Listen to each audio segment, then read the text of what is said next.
pregnancy almost over, Has.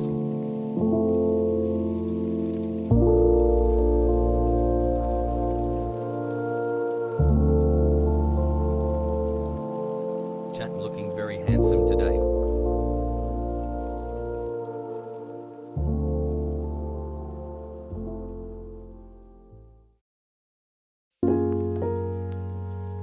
What's up everybody, I'm Hussein Piker and this is the HasanAbi broadcast coming to you live from sunny California, Los Angeles.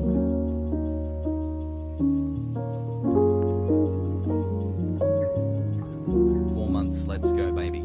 Turk Barmy.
What's going on, everybody?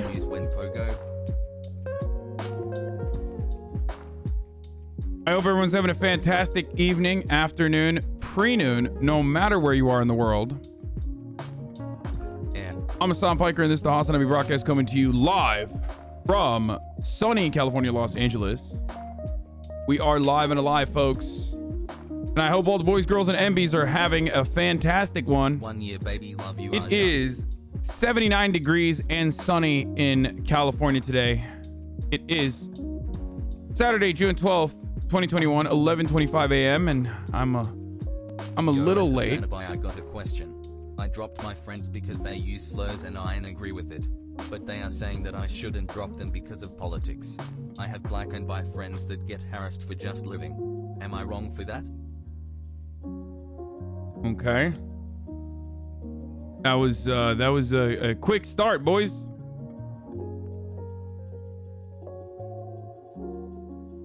Hassle chat. Saying slurs implies something beyond just simple political disagreements.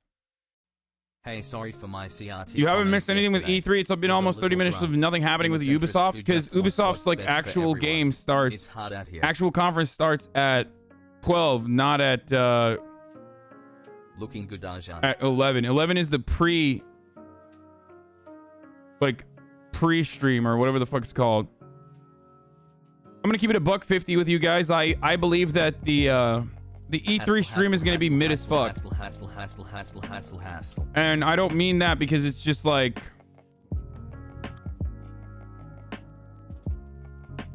I'm not just saying that because I think it's going to be mid as fuck as a consequence of like, you know, games not being like, I don't know, there haven't been like any big like announcements or any big things that we're waiting for. Elden Ring was a big one.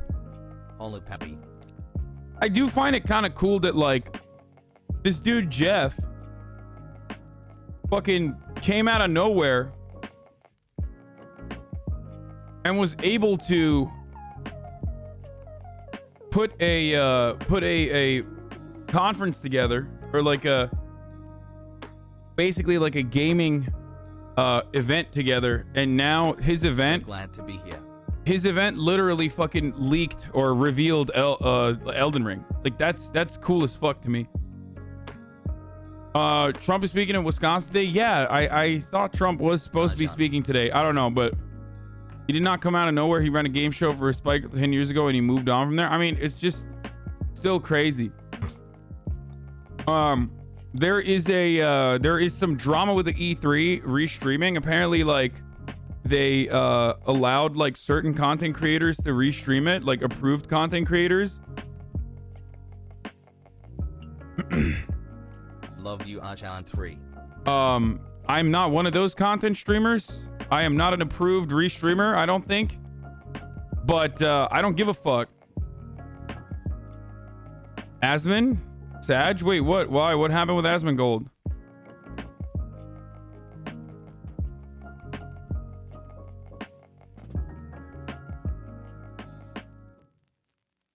He panicked? Weekend for Gaming Frogs chat. Let's go, has nerd. Had a panic attack and ended stream over it? Wait, what?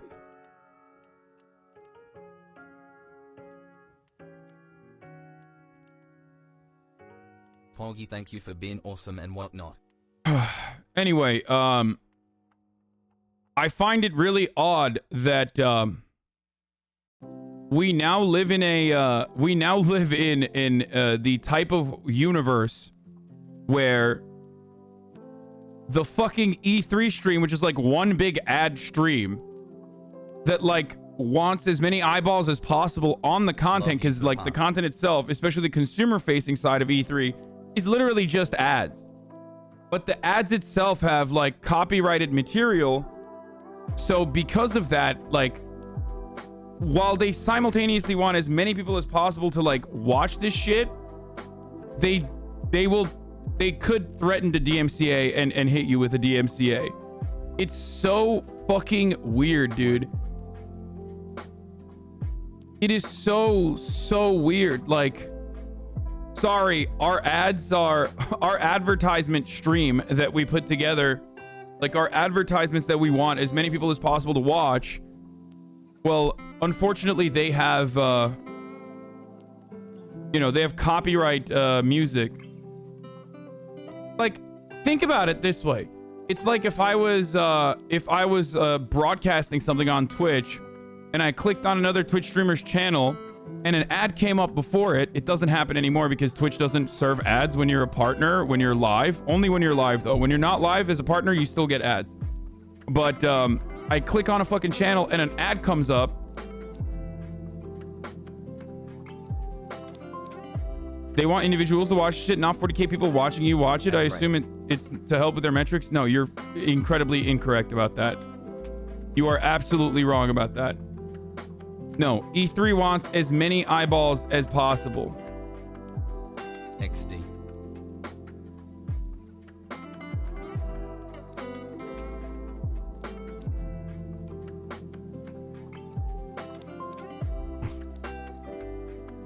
"11 months almost fully radicalized."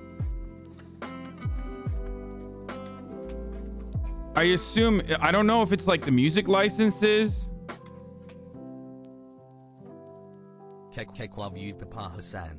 I don't know if it's for the music licenses or if like EA does not want, or not EA, sorry, or if E3 just straight up does not want you to fucking co-stream it. Like, I don't know what it is. Didn't they create a specific category for the stream?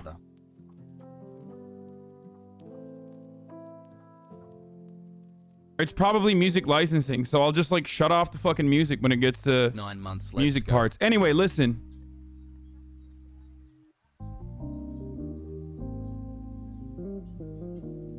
It literally doesn't make sense. Ubisoft and Just Dance will have a lot of copyrighted music. Yeah.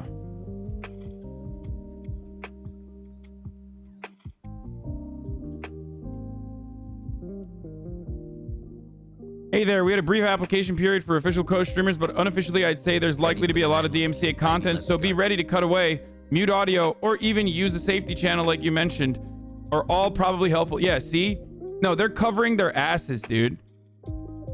That's all it is. This is them covering their asses. It's not that they want everyone to fucking watch, like... It's not that they want everyone to watch on the main channel or anything like that. because they have ways of like adding my eyeballs onto like the official metrics. They usually will just say like, you know, it was seen by this many people, and it's not just by those aren't like the official channel metrics. They just are saying what I was explaining. No, they're trying to. That's why I said I'm gonna fucking stream it. I don't give a shit. I'm telling you, they are trying to cover their asses, okay? Because they have copyright music on their fucking streams, and they don't want to get their butt cheeks clapped, or they don't want to be responsible for streamers getting, you know, their butt cheeks clapped.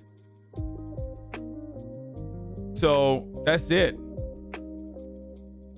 That's the reason. That's the reason why they're behaving this way. They're like, don't stream it because there's, you know, copyright free material, and you don't want that.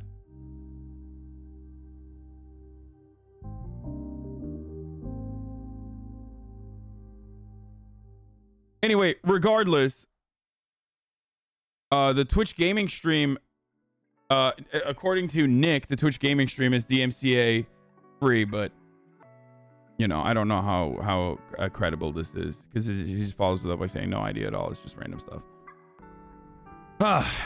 Okay. XQC and admin streams collide and brought us together. 5 months. I'm not just saying this because I love video games or because I work in the industry. As a player and as a parent, I experience this firsthand. And I hear similar stories every day from people from all walks of life. Games kept us sane and kept us connected. I was wondering if you thought. It's funny. Okay.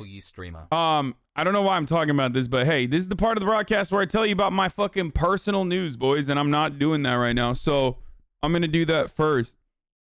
First and foremost, I am I'm so fat, dude. These past couple of like weeks I've been doing really well with my diet, or at least I thought I was doing really well with my diet, because I literally weigh all my food and I track all my calories. Like, I'm back to tracking my calories. I'm back to intermittent fasting. I'm doing all of that. And it turns out I'm fucking wrong. I'm not doing all that.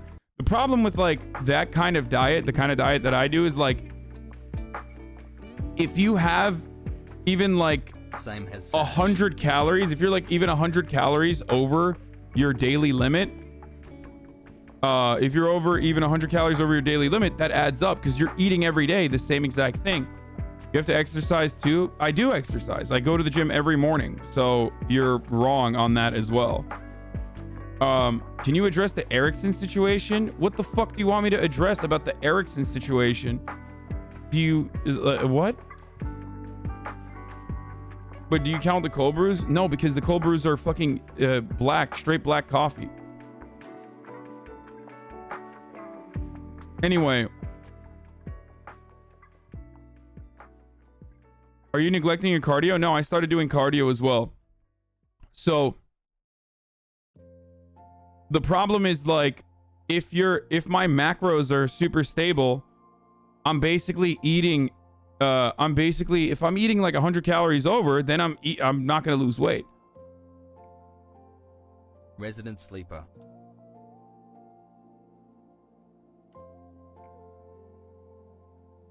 You're getting banned for the good of the people, E3.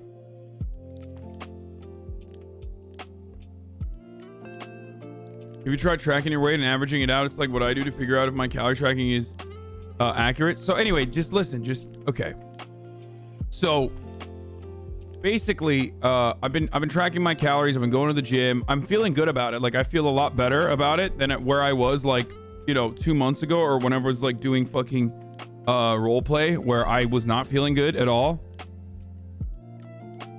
And yeah, 3 months. You have to consider the muscle you lost while working and the additional weight gain, adding more muscle back on. I think that is a problem as well. You're correct about that, because I did lose a lot of muscle mass as well. Like, I lost a lot of strength. So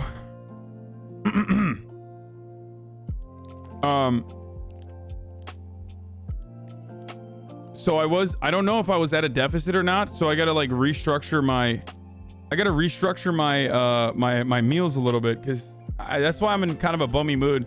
Because this morning I realized like fuck, I overate last night because I just got hungry because I ate earlier than I should have in the day. So then I overcompensated by eating more later in the night, and it's just not fucking good. And one of the things I ate was so bad. It was like I've been trying to eat like one snack at night before I go to sleep. And it was like this Trader Joe's onion chip shit, dude. I high key do not recommend this. It is the worst thing I've ever had, dude.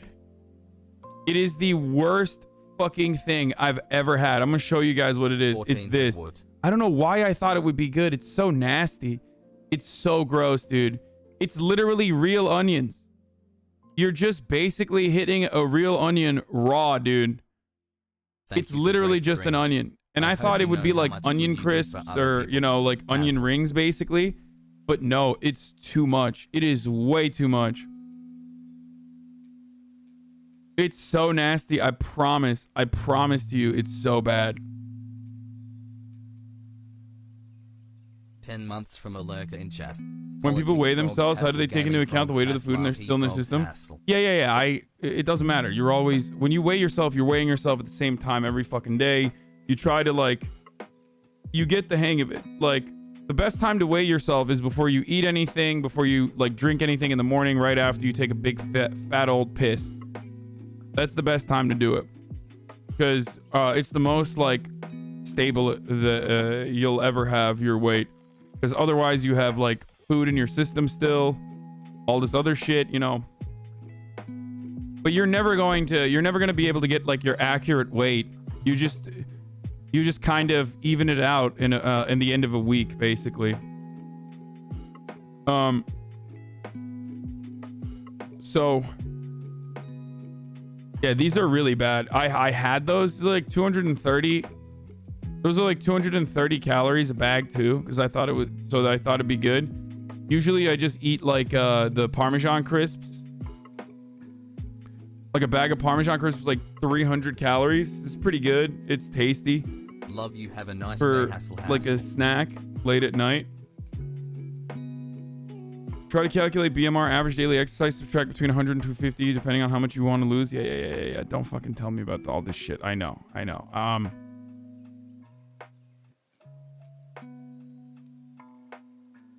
We are gonna do more JCS today. Don't worry.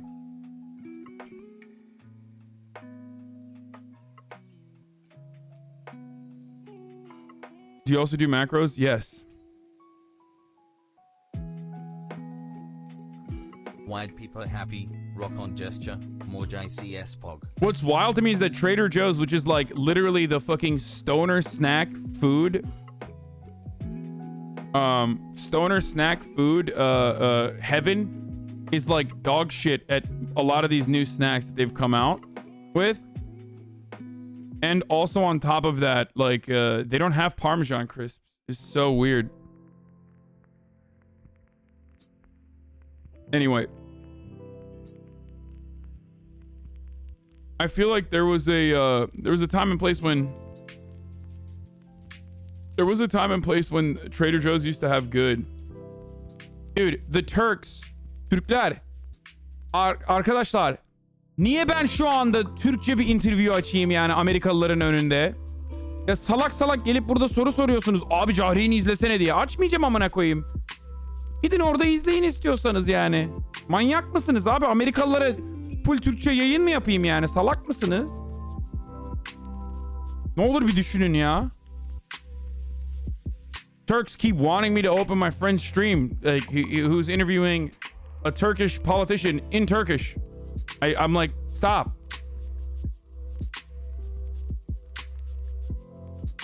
Only subscribing because your VODs force me to watch 4 ads every 12 minutes, fucker. Do you know how fucked that is watching those murder investigation? Anyway, try hit peas. Yeah, so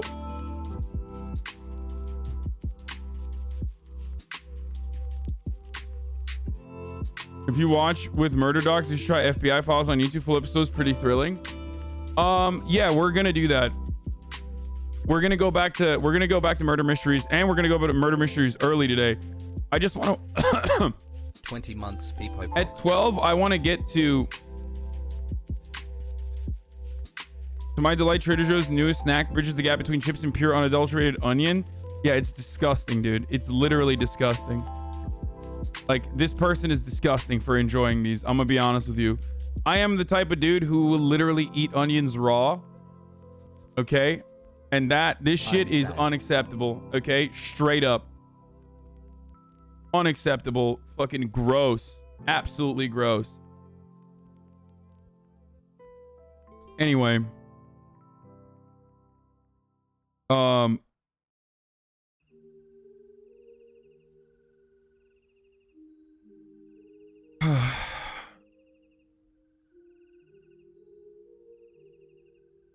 Dinesh D'Souza's being a clown right now at the My Pillow rally. Dude, is there like a... I don't know if I should do a hog watch on the Mike Pillow rally. I think Trump is going to be live too. I might actually go and watch that later. Whenever... I think Trump goes live as well. At a certain point, but... as far as the content goes today, like, we're going to do fucking fun shit. We're going to do fun reacts.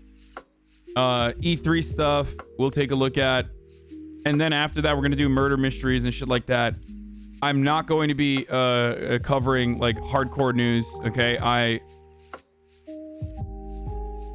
been going buck wild on it. I've been going buck wild on hardcore news for a while, so if that's your expectation, like, I'm sorry. Anyway, the thing I was gonna say on top of that, by the way, there's a 5 cheerleaders versus 1 fake. Yeah, I know. We'll look at that. Yeah, I know there's been a mass shooting in Austin, dude. What do you want me to do? Like, fucking fly out there and stop it? There was another shooting in Chicago. There was another shooting in... I forget where, but like... There's fucking shootings. It's America, dude. Every day there's another shooting. And no, after I ended the stream early last night, I did not try to fight Nameless King. I did not at all. Which, you know, probably not great. I probably should have, because it would at least, like, make me look a little bit better. You know what I mean? But I did not do that. So now I'm kind of fucked. Hopefully it'll be fine though.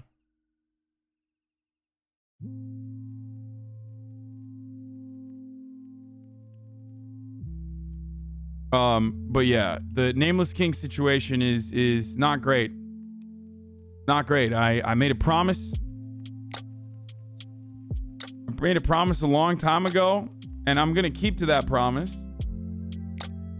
But you know.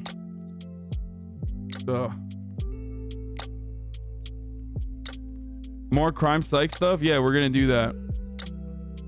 This is a message to chat, and I would like to speak to them. Early voting for New York City election starts today. Can you give a shout out? No, because every fucking person that's running for mayor is dog shit.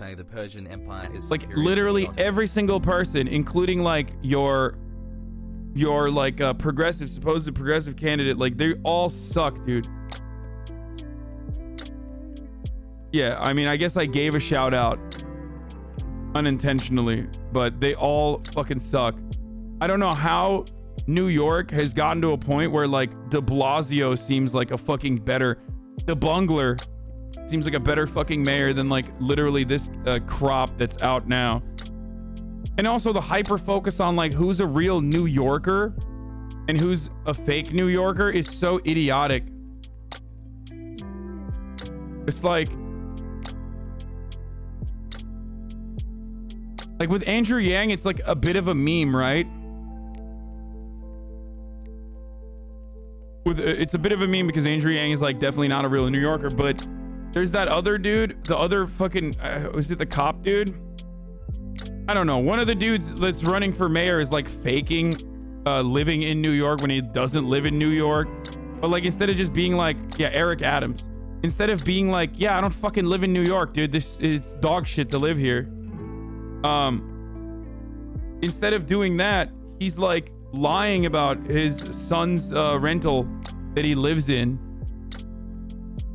New York. Like, he's like, oh, this is my New York apartment because the apartment's in his name, but it's like clearly not his apartment because like you can see the fucking shoes in the background. I mean, why would a cop actually live in the city that he is supposedly a police officer in? That goes against being a cop.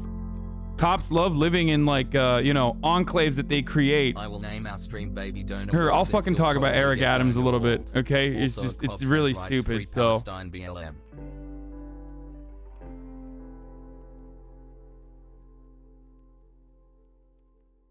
there's just like a lot of dumb shit going on. So this video is campaign put out as a fever dream, combating gun violence. Dude, he's a cop. Eric Adams is the funny one with the your son may be hiding weed and drugs in his pillowcase guy, right? That's Eric Adams, right? Anyway, here, let me tweet out that I'm live. Daycare is open. The New York City mayoral race for literally a second. We're doing live E3 reacts as I dodge DMCA, then murder mysteries, and finally I murder nameless king. Clickbait in parentheses. www.twitch.tv/HasanAbi. Norman time.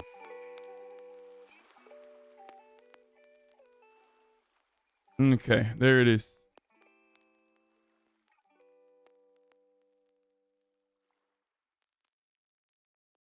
Okay, you can blast it out too. Blast that shit out, and that would be great. Are you gonna watch the Ubisoft conference? Yes, I am. What's your take on Scott Cawthorn or whatever the fuck, the Five Nights at, what is it, the FNAF creator donating to Republicans? I don't care. I literally do not care. I do not care. I don't care that a fucking game developer is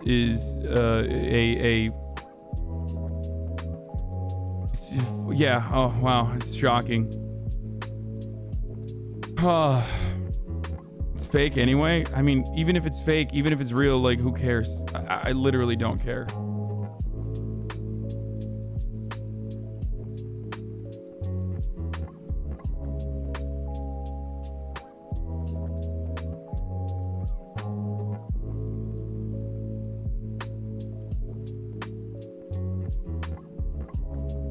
Anyway, here, I'll show you guys this shit real quick. So apparently Alex Jones. Then the White House told me 3 days before.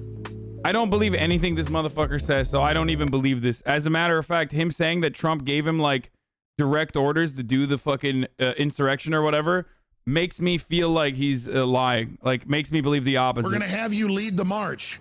The Secret Service, before Trump finishes 30 minutes before or so, will lead you to a point, take you out of the front row, and lead you to the place where they want you to start the march, and Trump will tell people, go and I'm going to meet you at the Capitol. Then the he's him saying this is like him saying this leads me to believe that the opposite is true. Like, anything that Alex Jones says is most likely a lie. So anyway, okay, here is the Eric Adams. Eric Adams is like, panicking about potentially being exposed as to live in New Jersey, which is not very shocking. I mean, New Jersey part is shocking about this. Like, this is the dude he's the cop that's running for mayor.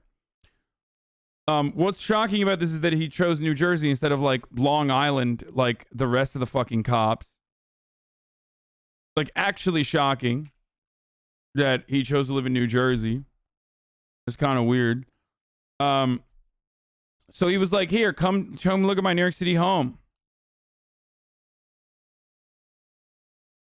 So this is his normal New York City home, dude, where he lives. Why is the bed there? I don't know. It's very strange. It's very, very strange. Here is his corner sectional from the larger set in front of a fireplace. Also very strange. Like, I don't know if he found like, I don't know, things on the side of a road and then like threw inside of this apartment. Are you really in a place to judge bed placement when you don't even have a bed frame? True. Shut up. I'm not running for mayor. Funky.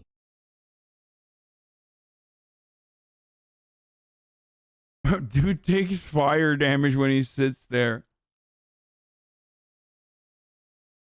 Yeah, this is he's a cop, so these are all assets that he seized from civilians. This is the asset forfeiture house. It literally looks like he just like found shit and tossed them into this house to make it look like it's lived in or something. The speculation is that this is his son's apartment that he pays for. Perfectly normal, brand new curtains just unfolded from the box at Kohl's. Like, not having curtains is extremely like normal if you're, you know, not having curtains is extremely normal if you are fucking what do you call it? If you are a young person. Like, it's just like a super normal thing if you're a young person. Not normal if you are an old, you know.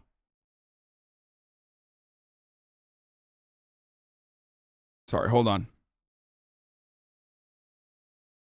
Why are you analyzing this guy? I missed it. He's running for mayor, and like, he didn't need to. He could just like, he could have just been like, dude, I don't live here. Like, I mean, I don't live here. Who cares? I live in New Jersey.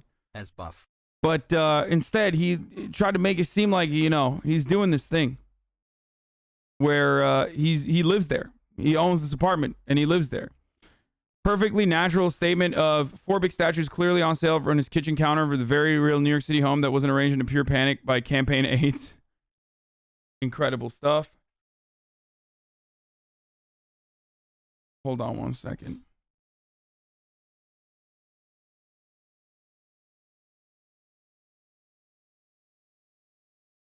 Chat, be prepared for the top of the hour. Remember when you had titties? I don't know what that means. PogO tomato time. The red Solo cups are still there. Things go sour. Only a piece of scotch tape and a secret sealing compartment is keeping Eric Adams from his mayoral firearm. What the fuck is this, dude? Eric Adams at the press conference in front of his very non-New Jersey home wondering, did the aides remove the tags on the Marshmallow Bliss candles from Marshalls? This is the weirdest, like, this is the weirdest place to put a fucking painting.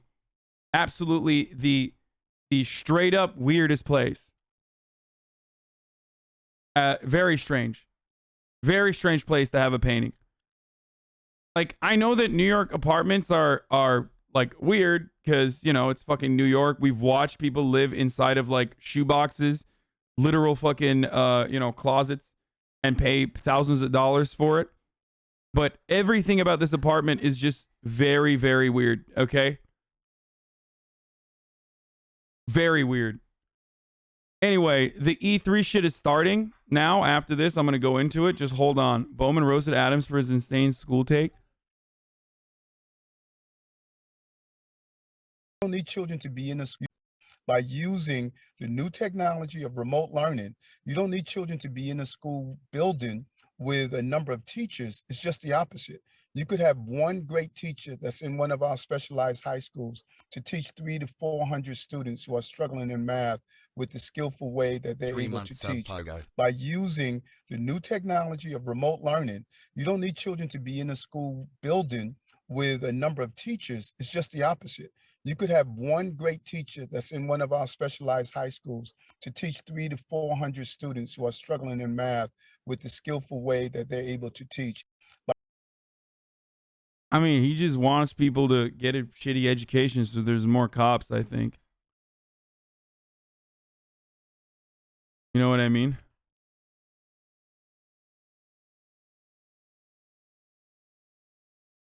Anyway. It doesn't need to be on emo mode. No, it's fine. 1 to 20 student ratio. Student faculty is good ratio for high school. Allows for good one-on-one time.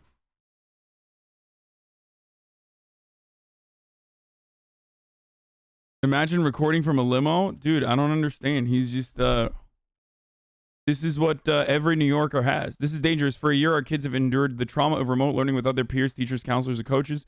The learning loss and emotional mental stress are well documented, as is the depression. Adams would make remote learning the status quo.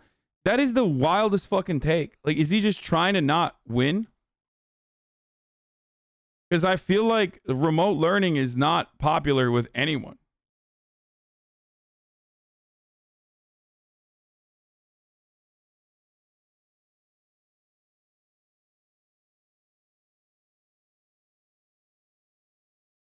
One year hasPoggies.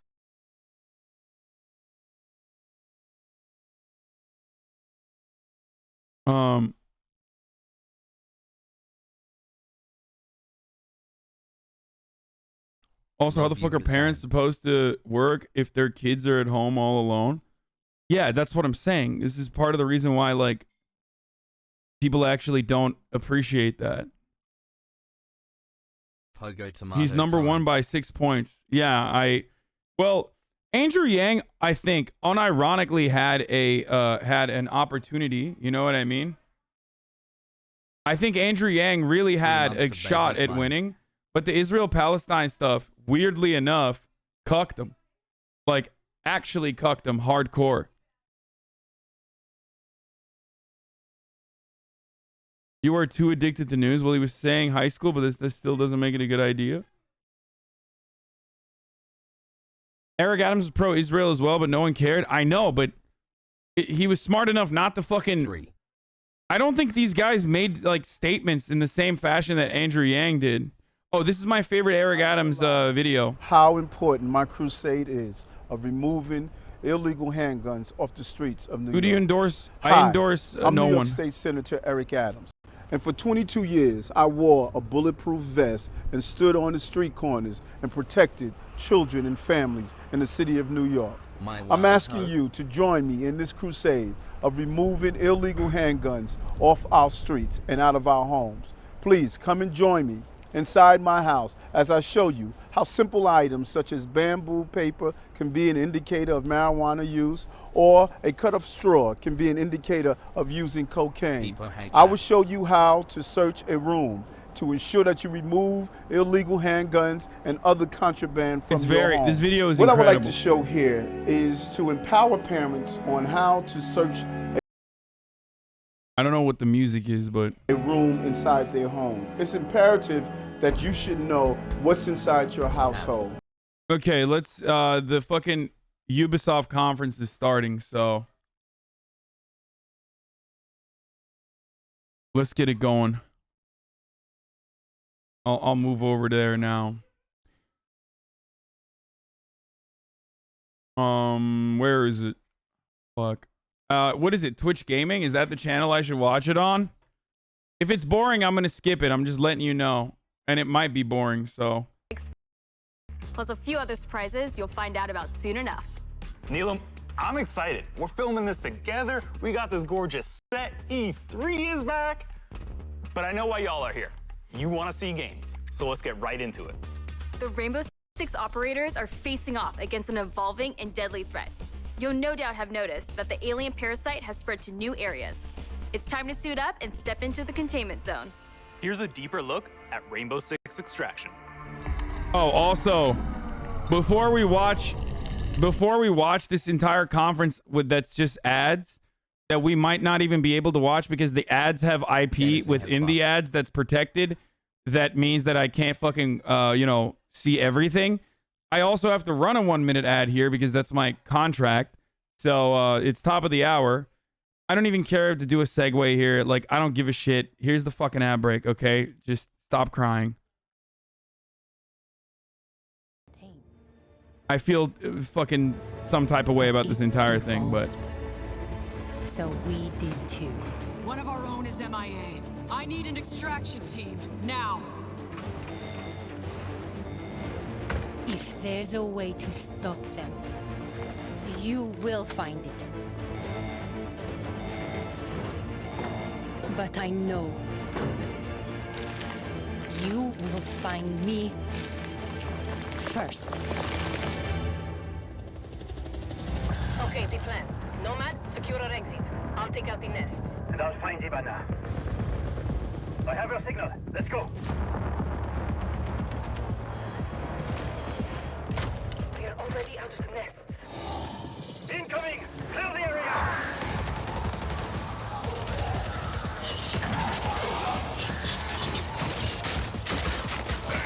Stand back!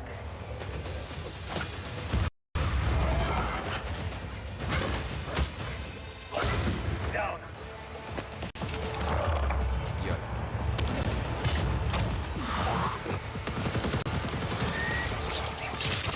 Clear. Let's move out.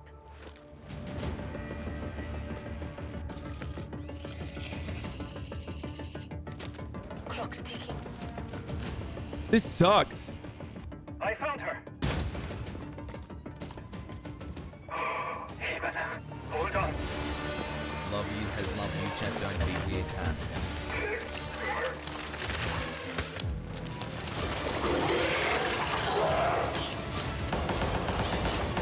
I've got company. Alien CLS. Coming through! Countermeasures.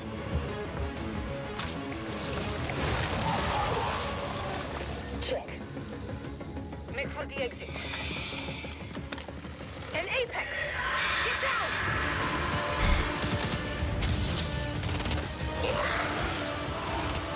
I don't remember this Tom Clancy novel. Yeah, this is Rainbow Six. This actually happened. I don't have the shot.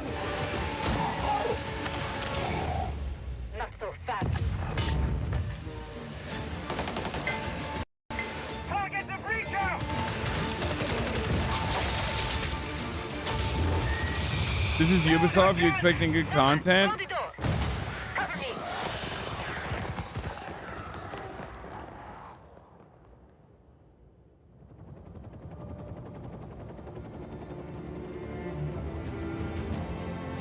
Hey, you all throwing me a party? Yeah. Too bad you missed all the fireworks. Team, it's Ash. We're not done yet. VIP down and...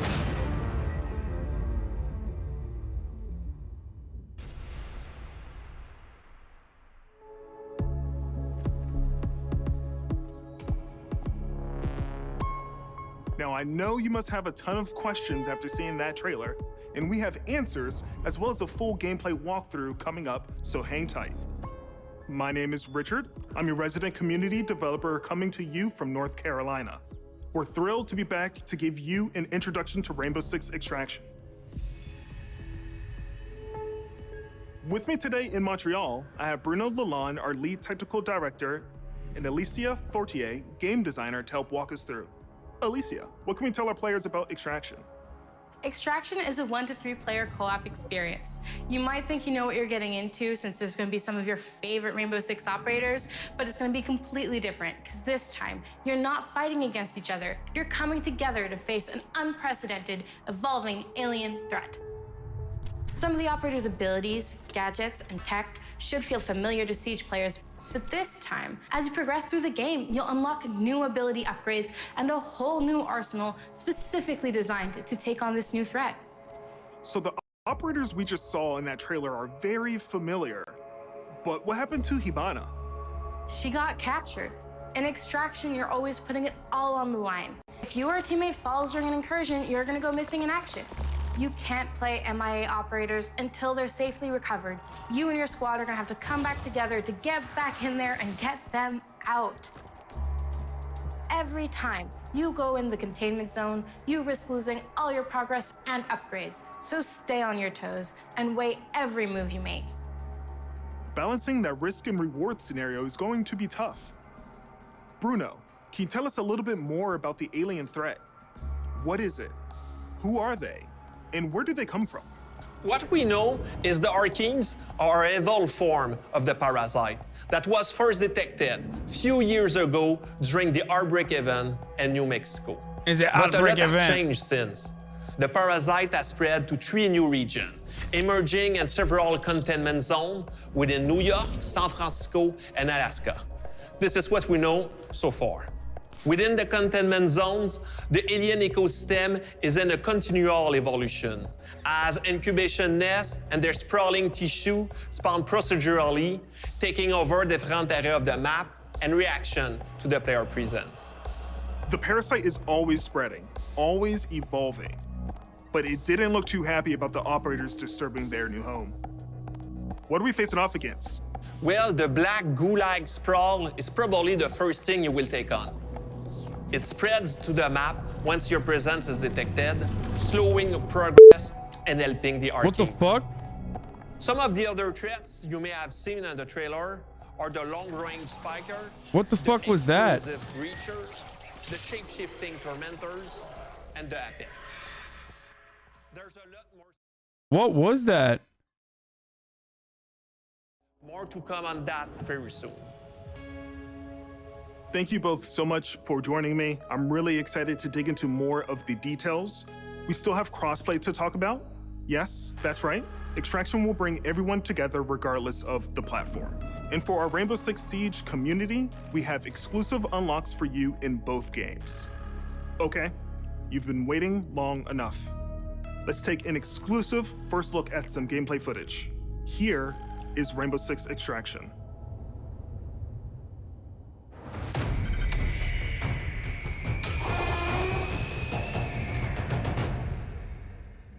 Welcome to Rainbow Six Extraction, the new tactical co-op shooter game where Rainbow Six operators are dropped into alien territory. In today's walkthrough, we're on a mission to investigate anomalies identified at the Orpheus Research Center in Alaska. HQ will provide additional instructions. We need new data on the parasite's underground network. It keeps evolving, adapting. Plant auto trackers on dormant nests. Don't destroy them or we'll lose the trackers. As a squad of 3, Ella, Alibi, and Sledge will use their operator I don't know if I'll be able to watch complete this, dude. objectives, assist each other. Not because of the DMCA, but because like I might just die while watching this out of fucking, I'm sorry. This is like, I mean, we'll just get back to it, I guess, later in the day. But this is fucking whack, dude. I mean, I'm already not really excited for any of this shit to begin with. I don't even care about the New York City mayoral race. Like, I just wanted to briefly touch on it because it's dumb, but like it's literally not worth to get fucking potentially DMCA'd over this too. It might get more fun later down the line.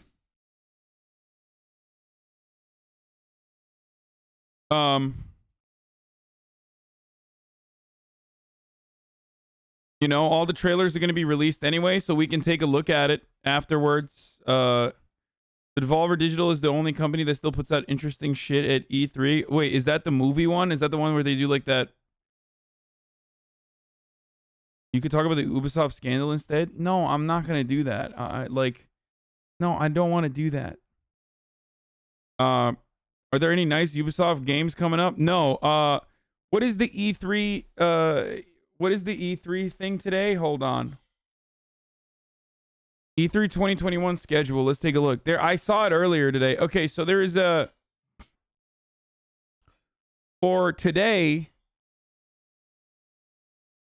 What's the schedule for today? Saturday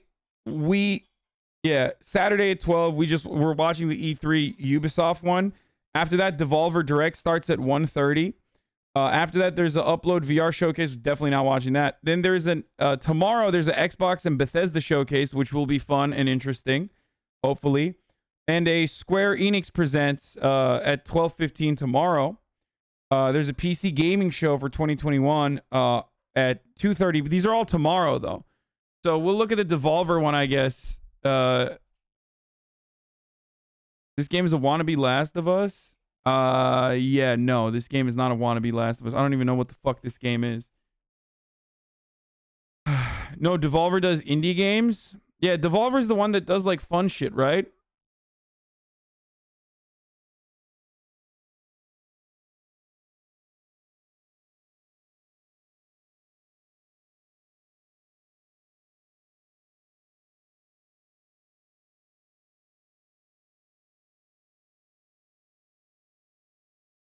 There's a Gearbox today as well. I don't know what's in Gearbox. Like, I don't know what that is.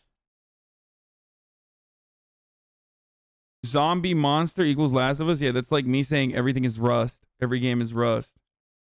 Borderlands.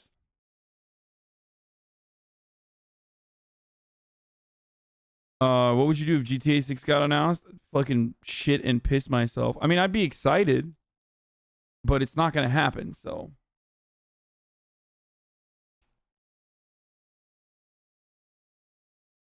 Why would I do that when I could watch like more compelling shit, like more JCS stuff, or Johnny Harris left the Mormon church? I don't know if that's like that interesting, but maybe it is. We'll get started on React stuff. I grew up Mormon. And was Mormon most of my life up until a few years ago. I then left the Mormon church, and that is a whole story that I want to talk about today with all of you. My purpose in doing this is to share my perspective so that anyone who is in a situation like I was a couple of years ago, who is questioning and wondering, can have another perspective to lean on. I'm not looking to get into debates or to talk about the history or the theology of the church. I'll do that in future videos. Today, all I want to do is tell you the story of how and why I left the Mormon church. 23rd of May, 2009? Oh my God, dude. What are we even doing out here, man? I grew up Mormon. Both my parents were Mormon or LDS, Latter-day Saints. I grew up going to Mormon youth camp. I then eventually served a 2-year mission in Tijuana, Mexico, where for 2 years I went around and spoke to people in Spanish about the church and learned a lot, learned to speak Spanish fluently. Eller Harris, how you feel? Malísimo, güey. Déjame en paz. I then went to the Mormon university called Brigham Young University in Provo, Utah, where I graduated. I went through all Mormon rituals in the church and temple. I worked in the temple as a volunteer for a time. I was very, very Mormon, and I believed it. I believed deeply in the unique doctrine of the Church of Jesus Christ of Latter-day Saints, which is a Christian organization unlike any other Christian organization in its doctrine.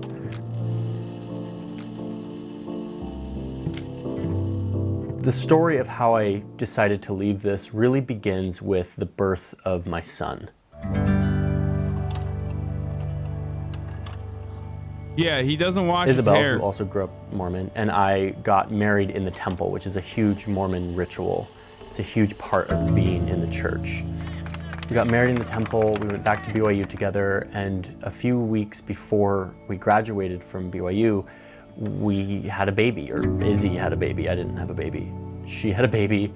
Then we took finals and graduated like literally 2 weeks later. Here we are literally in our cap and gown with Henry. Oh my God, I just realized this motherfucker looks like Soda Poppin', dude. Who is like 2 weeks old. After we graduated, we moved out to Washington, D.C. And that's when my wheels really started to turn. I started to think, you know, I have a child now. I have to decide how I raise this child and what I teach him about the world. When he was younger, like... God Him as a youngin looks like Soda Pop. Dude, I don't know why he's like fucking. Would I get TOS for like a naked baby? I don't even know. So I don't want to know. I'm like not trying to risk it. Made me wonder and think about how I should teach him about I don't know the if that's like a I'd grown thing. up with this firm conviction of the LDS doctrine and its beliefs about the world, which are very specific and very peculiar. And I really started to question, is this what I want to teach my son? Kind of weird. Like, I mean, he's yes. not showing anything, but like, kind of weird that he's just like is fucking full posting his baby like this. I guess it's not that weird. It's just a baby. That's what people do with babies. But still, I want to teach him everything. Dude, I don't fucking know. I don't know Twitch terms of service. You think I'm gonna risk that shit, dude? What are you, crazy? Because I really believed it. So we're moving out to Washington, D.C., and I realized that if I'm going to teach this to my son, I need to double down on my faith. I need to go deeper than I ever have and really, really establish a strong foundation and conviction around this doctrine. You guys are so strange, acting like this is my own personal POV and not like me being extra careful because Twitch has like some of the worst applications of terms of service on the planet. Like the same fucking weirdos who are being like, oh my God, FBI, open up, are literally the same fucking idiots that cry in LSF posts about how like, yeah, this is like completely unacceptable and idiotic to ban someone over some dumb shit like this. I'm just letting you know, you're being weird. I had one, but I knew it needed to be stronger if I was going to teach my son this. One of the things I loved about Mormon doctrine at the time was that there was always a push to ask God if it was true. Not to trust any people or any organization, but to like get on your knees and say, God, is this true? Is this church actually real? Is all of the things that they say actually the real deal? I had kind of taken advantage of that promise before, but never really. I had always been in a setting of pressure, whether it was my home as a kid or my mission or BYU. In other words, there was always an incentive to believe. So I'd never really been in a situation where I could truly ask this question and not feel like there was some price to pay if I decided I didn't believe. Being in Washington, D.C. with my child out on my own in the workforce was my opportunity. So I spent an entire year reading the Book of Mormon, going to church. I had a responsibility at church that I was putting a lot of work into, and praying every morning and every night for some sort of conviction. I said, I am more earnest and sincere than I've ever been about this. I'm willing to listen to any answer. I just need an answer. I spent a year doing this. A year. It's a long time. And then I remember this day. I was biking into Washington, D.C. On a sunny, like spring day, and it just hit me in some really strong way that no, this isn't working.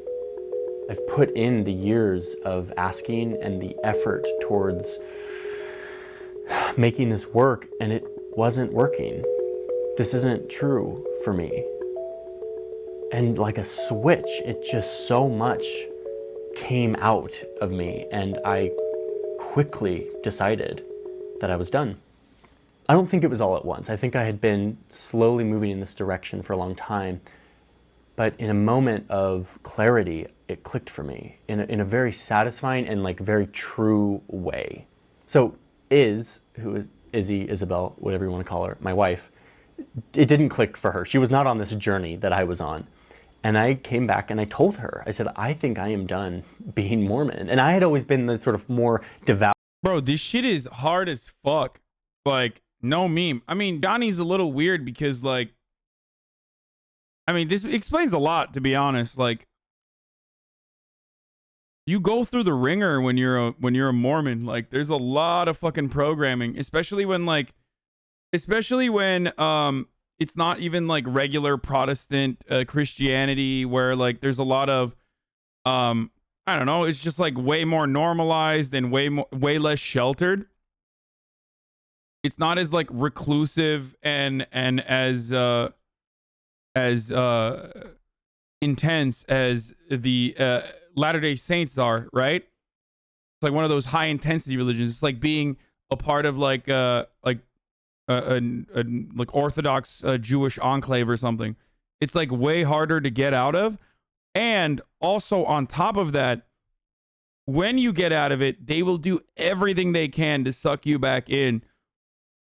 First threatening to shut you off from all of your friends and family, and then following to shut you off from all, like following through on that threat of shutting you off from friends and family, but then simultaneously still tracking every single move that you make and calling you all the time. I'm telling you, this is why Mormons love multi-level marketing. Yes, I've talked about this a million times over, but I forget what study it was, but like people that are from these like high intensity religious backgrounds oftentimes are susceptible to multi-level marketing, like MLM grifts and shit like that, even after they leave the religion.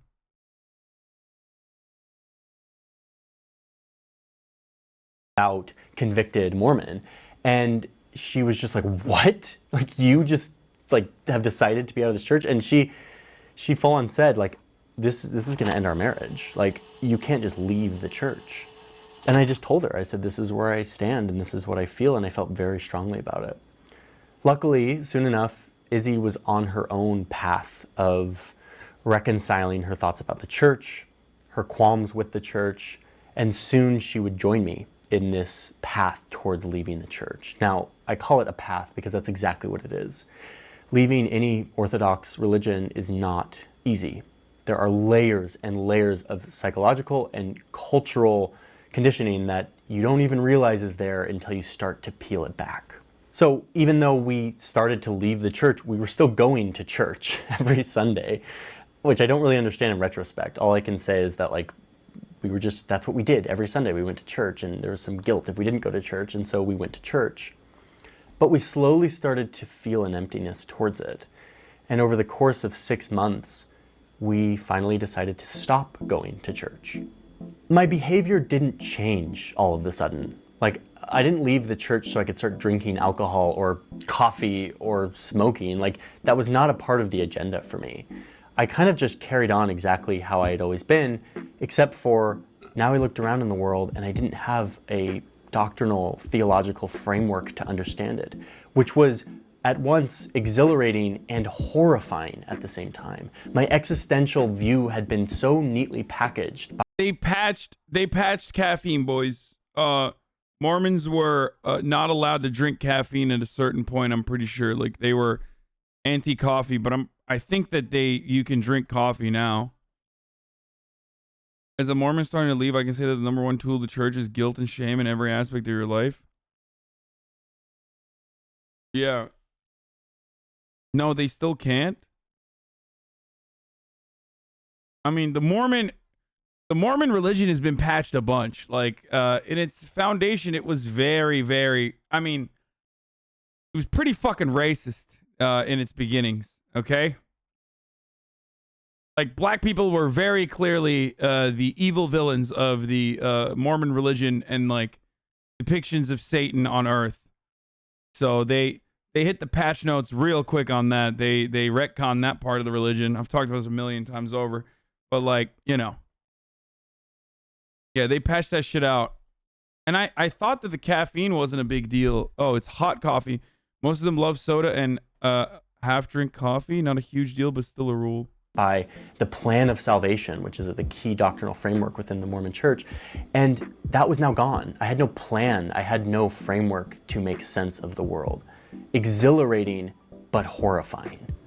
There was also a deep fear of the cultural and social repercussions of my decision. Most of my friends were still LDS or Mormon. And of course my family was too. So was Izzy's. And let me just try to give you a perspective on why this is such a big deal.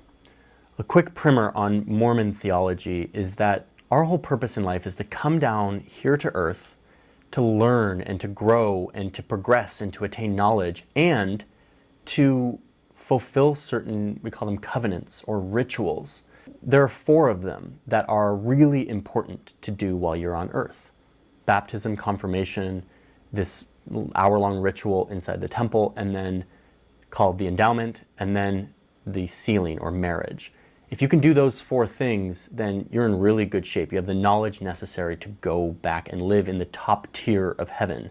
And yes, in Mormon theology, there are multiple tiers of heaven. If you're not able to get these rituals done while you're on earth, no worries. When you're in the next life, people on earth can do all of the rituals for you when you're dead, and then you can have the chance to accept those rituals or those covenants when you're on the other side. It's a huge deal. I had gone through all of the rituals. I had accepted all of those covenants, which are very serious covenants. You wear undergarments that are symbolic of those covenants that you've made. People call them like secret underwear or whatever, but it's just religious clothing that symbolizes your commitment to these doctrines. And the beauty of all of this within Mormon doctrine is if you do this and everyone in your family does this, then all of you are sealed together in this never-ending chain of eternal family that is at the epicenter of Mormon doctrines. If you know Mormons and you know that they are family-centered, it's because of this. The whole doctrine is based on creating family units that are all tied into this covenant, these promises that bind you, that seal you together for time and all eternity. If you've accepted those covenants and then you leave, you break away, you reject those covenants, you take off your garments, you say, I'm done with this, that's a pretty big deal within the LDS framework. You are no longer able to be with your family in the celestial glory of the top tier of heaven. So if you believe that, and you're a parent, and you see your child rejecting those covenants, rejecting that eternal sealing to the family, you're basically seeing your child go away, and you feel like you're losing them. So, unsurprisingly, people leaving the Mormon Church creates huge upset within families, like many other religions. It's not just an insular cultural experience. It is a deeply held doctrinal theological belief that if you leave the church, there are major consequences. Luckily, I had parents who, by the time I told them that I was leaving the church, were very open and loving and accepting of my decision. Certainly it was hurtful for them, but they did not project that onto me in any way that made me feel ostracized. Unfortunately, that is not the case for a lot of my friends, a lot of other people who have left the church. But even still, with parents who were accepting and loving despite my decision, I still had years of purging and processing to do, something that continues to this day now 4 or 5 years later. What I didn't realize is that I had internalized a lot of assumptions of shame and guilt and fear and judgment that I didn't even realize I had. And for the years following leaving the church, it was a process of slowly purging and peeling back and processing those things. I went through the Mr. Nice Guy phase, which is there's like really fucking interesting shit in Mormonism, right? Like you get your own planet after you die, and like the entire religion, you become like a god basically in your own little planet. And the funny thing is that like the person that you divorce, your first wife, you're stuck with forever. So a lot of Mormons who end up getting divorced will still maintain contact and be friendly with their ex-wives if they get divorced. And you and your first wife are just like gods of that planet together no matter what, which I find really strange. I don't know if they were, my parents were divorced and they're still sealed in the temple, which is kind of weird. Did you listen to Chapo content about Mormonism? No, like I'm fascinated by Mormonism and I've talked about it a million times. I've literally done an entire arc on a Mormon dating show. You might be new here. Like I didn't learn about Mormons from Chapo, okay? Jesus Christ. We had an entire fucking Mormon arc on this broadcast before. Did the planet you rule over have its own sentient life forms? I'm not entirely certain about that.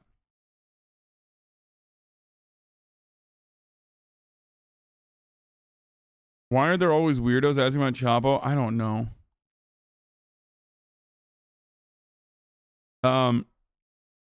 In my religion, you can go to church to get unmarried, which means you're never married to them. How does that work with polygamy? Do they all get one planet? I don't know. I don't know that much. I just know that you get your own planet and your first wife is a part of it. And I always found that very weird that, like, you're kind of stuck with your first wife. What if she sucks? What if you guys aren't a good fit? You know what I mean? Oops, sorry. Guess you have to share this planet in perpetuity. It's a very common thing for people who leave the LDS church, which is like, I'm just leaving the church, nice and peaceful. I'm going to not be mean. I'm not going to be spiteful towards the church, because in the church, when you're in it, there's sort of this like archetype of the spiteful, angry anti-Mormon who goes out and spreads lies about the church, and they're just offended and angry, and I didn't want to be that person. I didn't want to be that archetype. And so I tried to maintain very cordial relationships with everybody. I tried to be super nice, like, the church was really great for me, and yet I just, disagreed with it, so I walked away. I went through that phase for a couple of years. But through therapy and through a lot of thinking about this, I came to understand that I actually had some deep problems and anger towards the church and what it instilled in me. I had anger and resentment towards a lot of the authority structures that made me feel unclean or dirty. I had anger towards the systems that made me feel like obedient. My grandpa has been married and sealed 3 times. He could have the first 2 unsealed, but chooses not to. Women do not get to choose if they want to be unsealed. That's kind of wild that your grandpa's like, nah, I want all the ladies in my planet in heaven. I mean, none of it's real, but like, kind of wild that your grandfather thinks it's real. And then also on top of that is like, no, I'm going to literally keep these women. I'm going to keep collecting these women that I've sealed and lock them into my fucking heaven planet. Most important thing, that submission to a law from God was much more important than self-expression and self-actualization. I developed a resentment towards the church structure that has very homophobic and heteronormative and misogynistic structures that taught me to think in those terms. A church that purports to love everybody but deeply condemns certain people because of who they love. I had to rewire so much of that upon leaving. And perhaps most frustratingly, and maybe this is going to be hard to communicate the nuance to someone who's not LDS, but I felt deep frustration at the church's claim to have a monopoly over the fullness of truth. That the few million members are the only keepers of the real truth of what God wants today for us, and that everyone else has truth too. But through prophets and apostles and modern day revelation, the Mormons are actually the ones who have the full picture. I mean, there's not a single religion that's like, yo, the other religions kind of are more correct than us. Like, that's like kind of the Mormons are kind of using the Islam method, where like Islam says all the other Abrahamic religions are just and they're valid, but like Islam is the most patched version of it. So it's the actual like final update. You know what I mean? They're like Judaism, chill, Christianity, also chill. But Islam is like the latest version of the religion, is the most comprehensive one, and therefore is the most true one.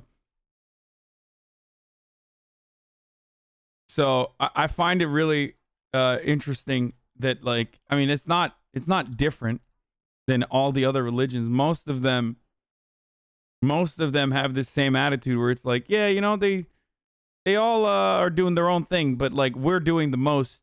All religions are equal, but we're just more equal. They know what's going on. I believed that they had the truth that was going to deliver me and my family to eternal bliss in celestial glory. I believed that, and I modeled my life around it deep into my adulthood. And I feel resentment that I did that. And that the stakes were so high for leaving, for expressing myself and my qualms for this doctrine. Because after all, if you question it, you're questioning prophets, people who are talking to God. You can't do that. It all left me very confused and required a lot of healing and processing that is still going on.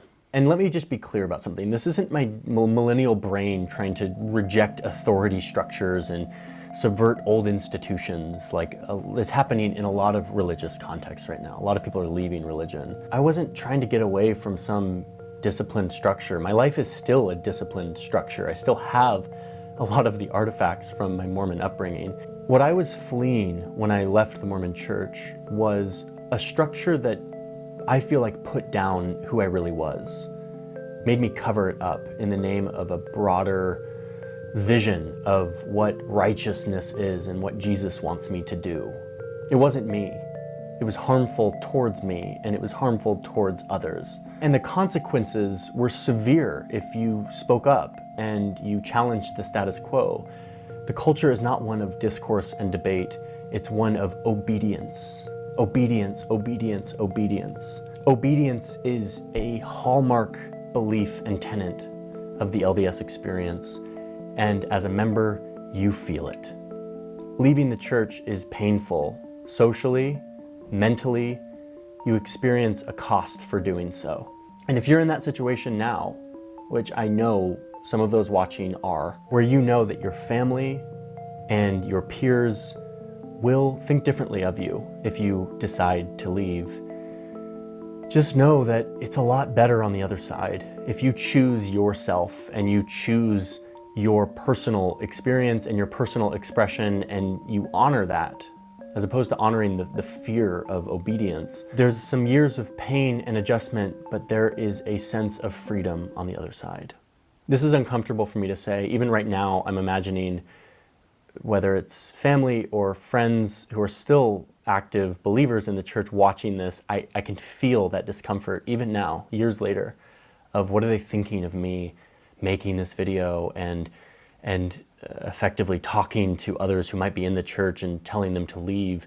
That old archetype of the bitter ex-Mormon who's polarizing and an extremist is ringing in my ears. And yet, day by day, those voices and those old models, they dissolve more and more, and they become less loud, and they become less part of my identity. I for many years did identify as someone who used to be Mormon, and now I'm not. But yet, with time, I'm slowly developing my own new identity that isn't pinned to my reactionary... It's called Super Mormon. ...experience with the church, but it's just pinned to who I am, what I love.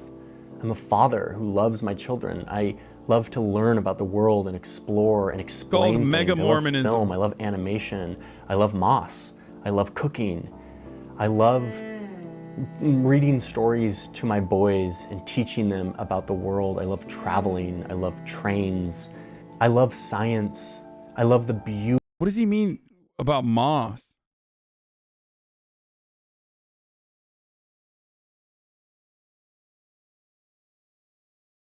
Any ex-Muslims that find this relatable? I mean, listen, actually, I don't even fucking know. I don't know what it's like to come from like a really, really hyper-religious family, because mine isn't. So, God fucking damn it, dude. Fuck this light. I fucking hate this light. Beauty of our world and the mystery that it is, and the mystery of life and cultures.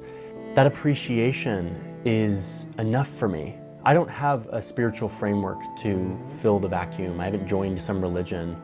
Maybe someday I will, maybe I'll develop that. But for now, the wonder of the world outside of the plan of salvation and God looking out over his children for this big plan of obedience, outside of that, I feel like there is plenty to stand in awe of and love without a God and a Savior to create meaning for me. And yet there's a strange paradox within all of this that I have to talk about, which is the Mormon experience also gave me so much.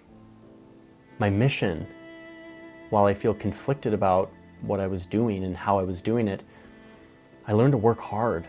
I learned to speak Spanish.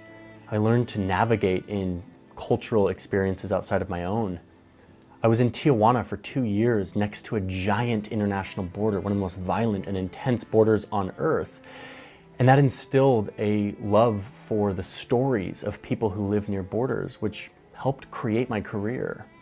My parents raising me in that environment gave me beautiful experiences and community, taught me how to be industrious and hardworking and disciplined.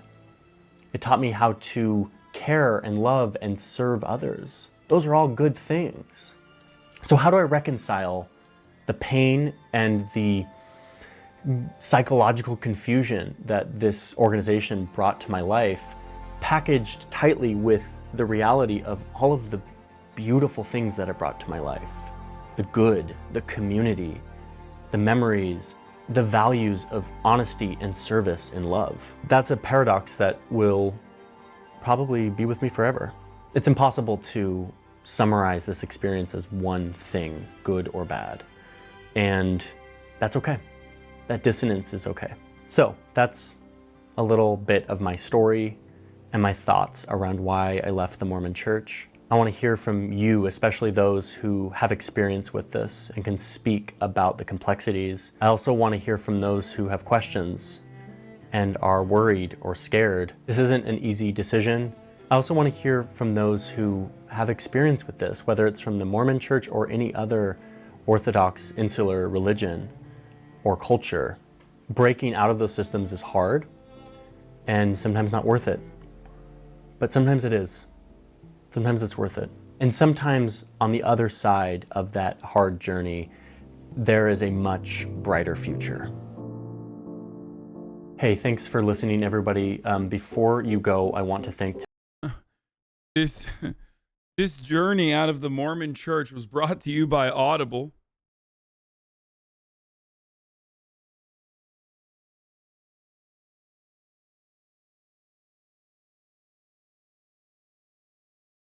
Image destroying / questioning your own worldview. It's an incredibly difficult transition. Yeah, not as difficult as the transition that I engage in at the top of the hour, and sometimes 16 minutes before the top of the hour, where I serve you a 60-second ad break. Now, of course, there is a way to avoid said ads. If you'd like, you can subscribe for $5. Or you can subscribe for free with a Twitch Prime if you have one. You can use it here. I'm back. I'm back with some good ass fucking segues, baby. Let's do it. Yeah, you can use an ad block if you'd like. You can use potentially a VPN or some shit. But here's the ad break now. More fun reacts. We're gonna do maybe a Jubilee video after this. I think there's like Jubilee shit going on too. The black church that could bankrupt the Proud Boys. That seems kind of interesting. And then we're done. We're not gonna do JCS yet. Anyway, here's the ad break now, boys. Oh, should we do the cheerleaders? 6 cheerleaders, 1 fake one. I find it kind of odd that. Cut, guess who's a sex worker? Ooh, I love this. Okay, this one's fire, dude. Let's do it. Watch some pipe cleaners like soda. Oh my god, last night.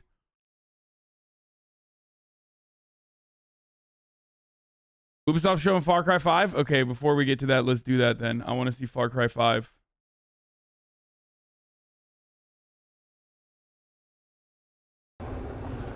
Ooh, nice. Good call, chatter. Or Far Cry 6, not 5. Please, we have to get on that boat. Abuela, what the hell I'm gonna do with baseball cards? Do you have any idea what these are worth? Let us through. Oye, Marco, always making new friends. Danny, you're late. Where's Alejo? I love the non-political shit, dude. This is my extremely non-political shit. Alejo is an orphan. Alejo's not going anywhere anymore. Come on, Marco. Let them on. Vamos. Good man. Get out of boxing now. Get us on.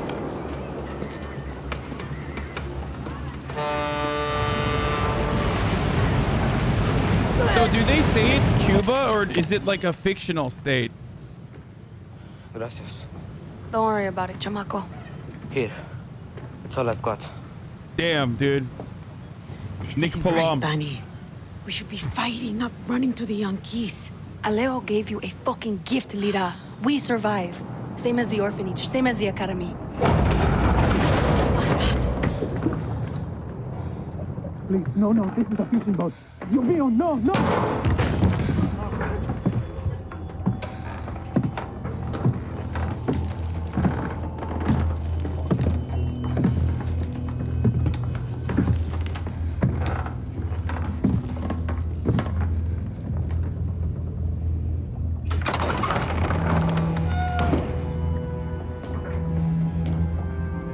Yeah, she's like, you give me this? This is a PSA 9. Bah! This is a PSA 9. I've seen better cards on Miskiv stream. Me papa loved to fish.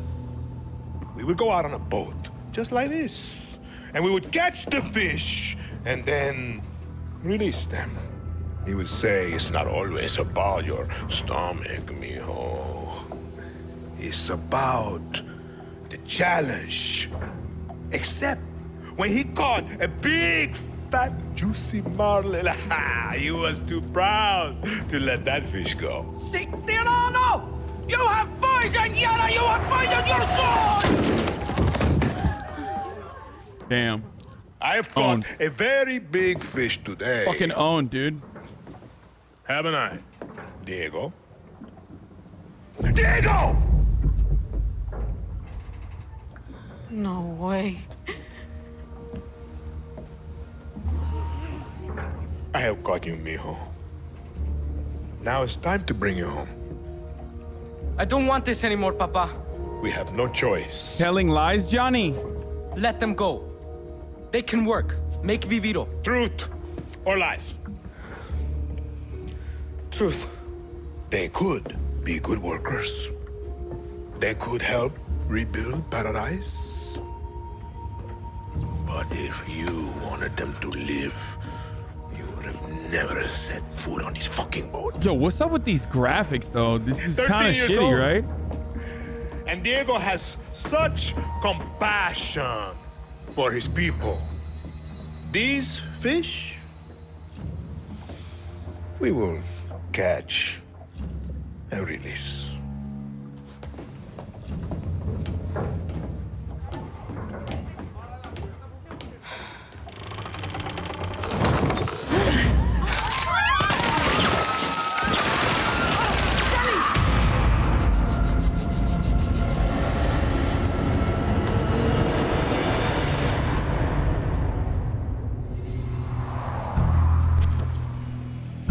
You've just seen another disturbing lesson from Anton Castillo, passed down to his son Diego as he grooms him to become the future ruler of Yara. The most important part of crafting a Far Cry villain isn't the fact that they're evil or Why is shocking. he so intense, It's that dude? there's someone that could sit across from you at the dinner table and charm you into thinking that everything they believe, no matter how twisted or horrifying. Bro, he could looks be like he's about to absolutely start true. spitting fire, That's dude. the secret to Anton's He looks power. like this. And we couldn't This be literally prouder is to have shot him like he's join about the to start Far Cry rapping about how school is now, bad. when creating Anton, we had And you quite a shouldn't lot go to live up school. Because when And you they think didn't Far teach Cry, you how to do you think about taxes. its rich legacy of villains, which makes today a very special day for Far Cry fans. Not only did we get to see into the mind of Anton Castillo, we finally get to unveil some of our post-launch plans. Our dream was to honor the Far Cry villains' tradition and introduce a brand new experience. It is time to see the other side. Go further down the Hey, rabbit yo, hole. turn that shit up, and Charles. It's up to you to find a way out.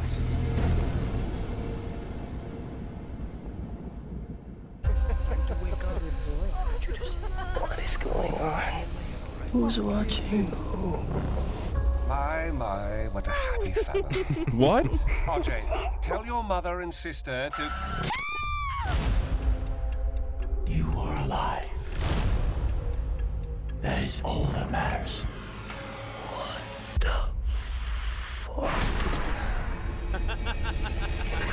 Peekaboo, motherfucker. Where the fuck am I? What? I too am a king who isn't afraid to slaughter to get what he wants. Wait, what was racist? Is this a test? I want to know what the baiters thought I was saying was racist. An opportunity. Then I will not waste it. Oh, me saying, "Hey yo, turn that shit up, Charles." Yeah. You are beyond salvation. What the fuck? Did I ever tell you the definition of insanity?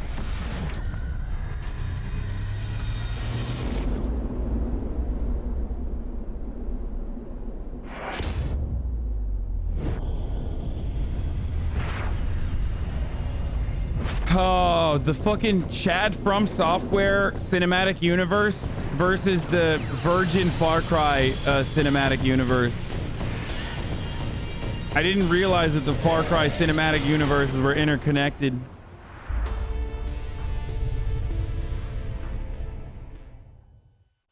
We're so excited for you all to check out this next game. Oof, Neil, I can't wait to get my hands on this one.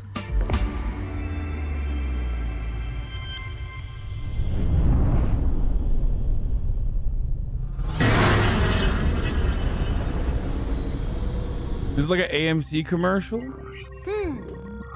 Wait, what the fuck? There's what is this? This is not Ubisoft.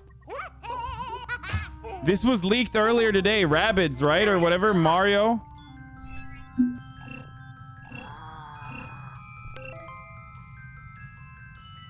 Wait, Rabbids is Ubisoft? Oh, I didn't know that. Oh.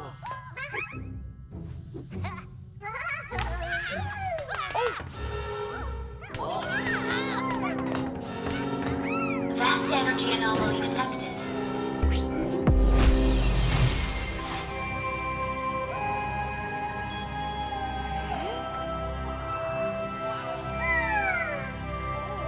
The guy who made it cry because he was such a Nintendo Miyamoto fan.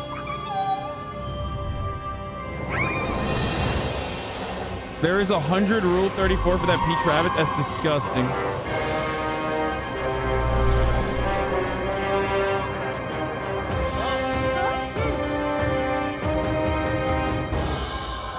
That's an awfully hot coffee pot, dude.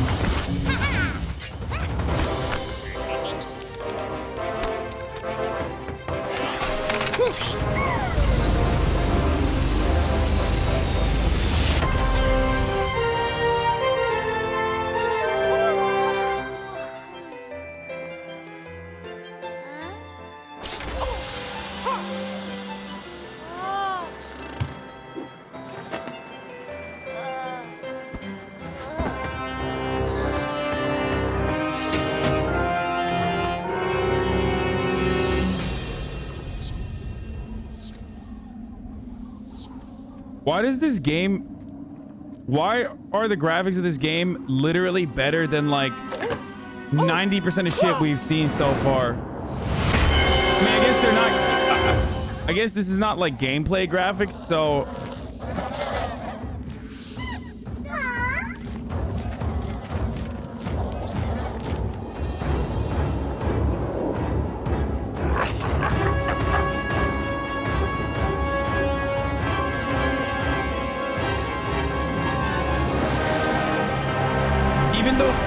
Was supposed to be not gameplay as well, I thought, but maybe I'm wrong.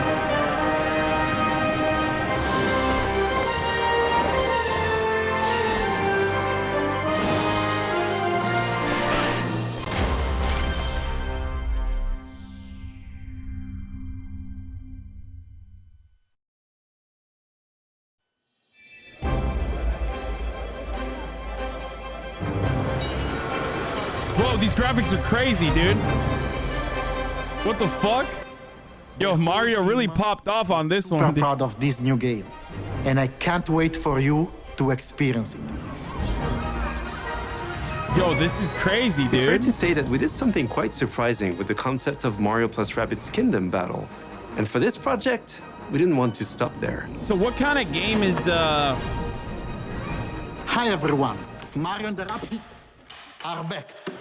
And I'm so excited to be back as well. What kind of game is Rabbids? Like, is it still a project? Mario plus Rabbids Sparks of Hope. It's we are like diving back into XCOM? this unique crossover with even bigger ambition, expanding our universe. Oh, that's on a major terrible. scale. This time it's not just the Mushroom Kingdom. There is an entire galaxy to save. To do so, you will lead a brave yet reckless team of unique heroes, including some fresh faces like Rabbids Rosalina and other surprises. On their quest to repel evil across the galaxy, their spaceship will bring them from planet to planet. They will be facing a powerful villain, Cursor, an enemy unlike anything our heroes encountered before. But they won't be alone.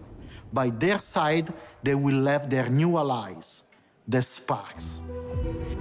These surprising creatures, born from the merge of Rabbids and Lumas, will lend their wild powers to our heroes. Their natures and origin are at the core of our story. But let's keep some surprises for later.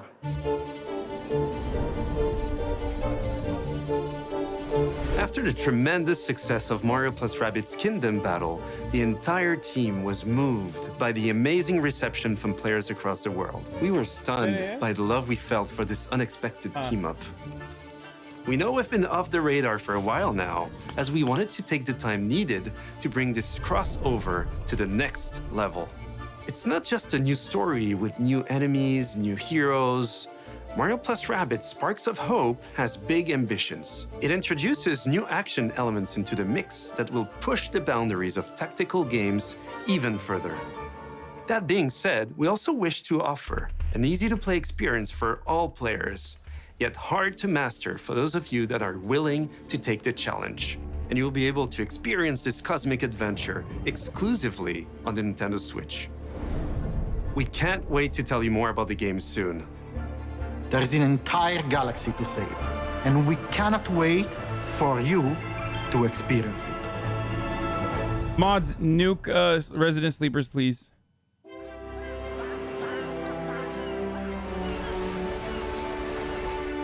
A couple of the people I clapped for a week.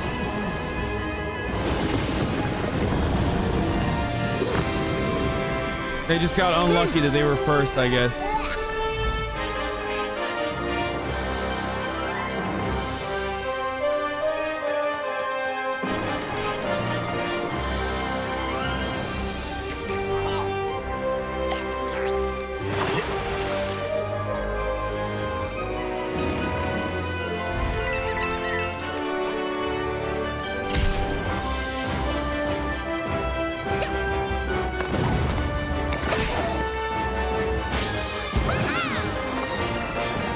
Wait, so it is a platformer? Oh no, it's turn-based. Okay, now that we know what the graphics look like, the graphics are still fucking better. Like, graphics are still better than fucking Far Cry 6. So what's up? That's crazy.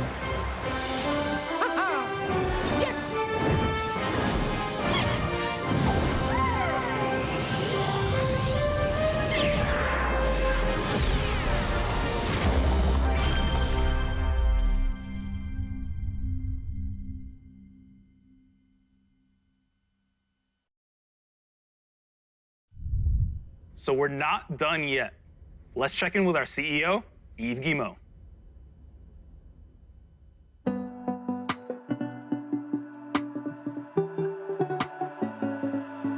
What? Hi everyone. As you have seen, we have a fantastic and diverse lineup of games coming soon. And this is just the beginning. Oui, oui. Thanks to all the teams at Ubisoft for what they achieved, and for always striving to deliver the best possible game experiences. I'm humbled by their resilience, energy, and collaboration, especially during what has been a challenging year.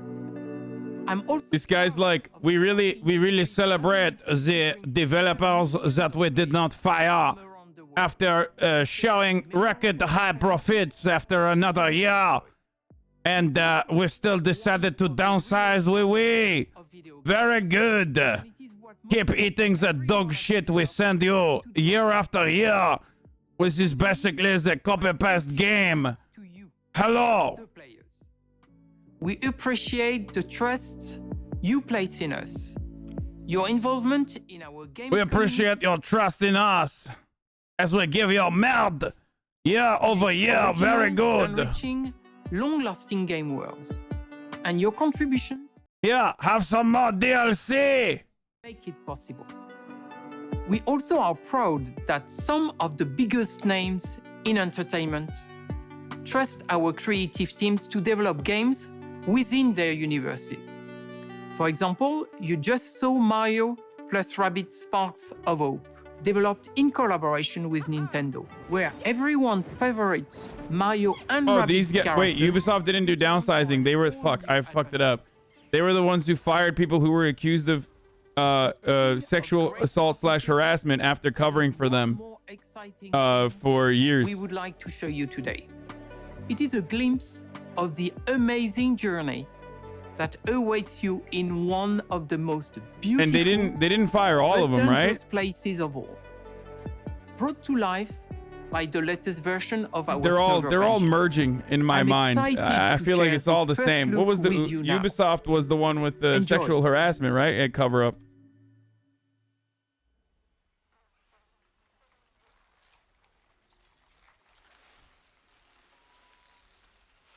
Ubisoft surveys reveal that 25% of employees have seen or experienced workplace misconduct.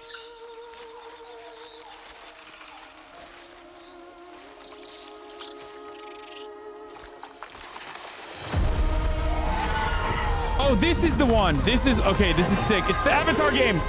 It's the Avatar game. Okay, well, I'm back to being poggers. Oh my god, dude, blue alien pussy. Oh my god. Okay, I'm back in.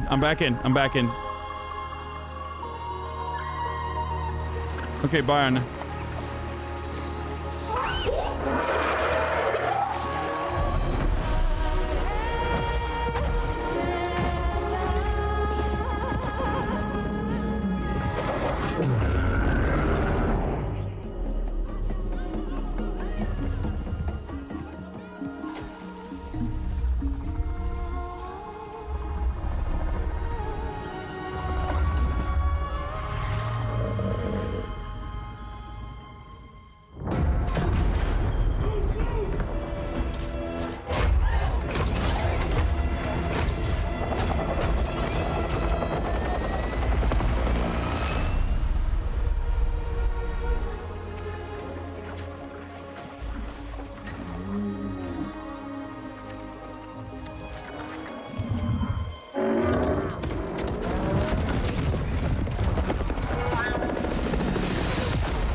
Oil detected.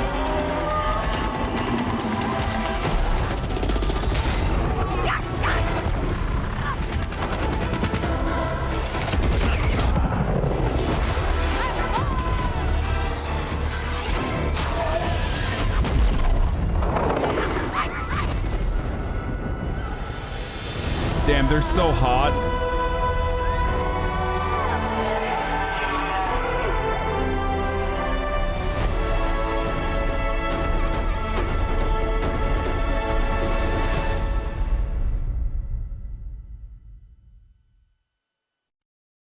Far Cry's narrative director shares his thoughts on the politics of the game. You understand now. You and I are gonna tear shit up! Begin the refight! Stop Stop objectifying them? What? Shut up, bitch. My fucking God-given right as a gamer. Do you think this is DMCA-able? Like, are these the parts where it's like they're worried about DMCAs, you think?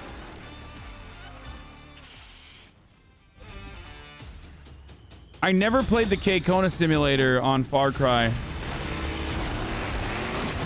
I only did like the India simulator.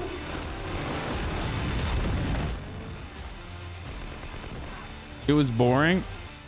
I mean, to be fair, Donkey has this part muted. Watch the Twitch gaming stream. Yeah. It's Nepal, you fuck. Okay, my bad, dude. I'm not India. Nepal. Sorry. Joined us to share what's new with Ubisoft.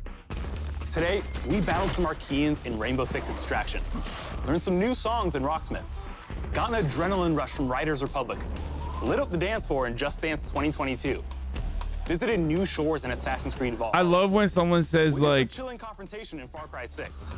And teamed up with our favorite man in overalls in Mario plus Rabbids. I love when someone's like, dude, you get to fuck their tails. Like, are you crazy? Yeah. Bye, y'all. That makes it better, not worse. Guess what? I'm into it. Okay, shut up. I don't care. I want to have sex with blue aliens. Okay.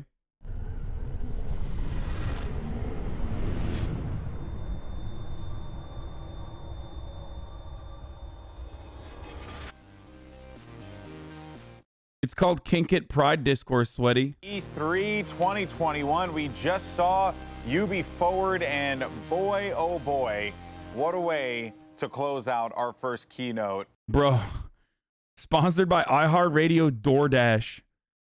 It's literally an entire event that is already fucking, that is like already an entire event that's an ad. Okay, and the ad is sponsored by other ads. What the fuck? 5, I believe. Yeah, a lot. So A this lot. is just building up the hype for the movies, but I bet Razor. I just want to be the Na'vi, and I want to ride a pterodactyl creature like a surfboard. Like that. See, she's a coward. She's a coward. Like what everyone wants to say, and I'm brave enough to say it, is like, we want to do the alien sex. Like that's literally, oh yeah, I want to ride the pterodactyl. It's like, no, dude. Like, be honest with tweet, yourself. And I said, this game reminds me of Downhill Domination, which was a game that Vote using the hashtag in the chat. What was your favorite Ubisoft announcement? It's gonna be fucking Avatar, right? It has to be. It's like new IP. It's fresh. Everyone was snagging up properties, and someone said, how about we have people ride bikes down a mountain? Yeah. You know, and from there, I got hooked. I was addicted. I love that game so much. And that I mean, is it's what, not new IP, but it's like, it's a new game. It's new for video games. It's not like the 6th installment of Far Cry. That's what I mean. It's not Mario. It's not fucking Rainbow Six again. Dude, anyone that says Far Cry 6 Season Pass is so ridiculous.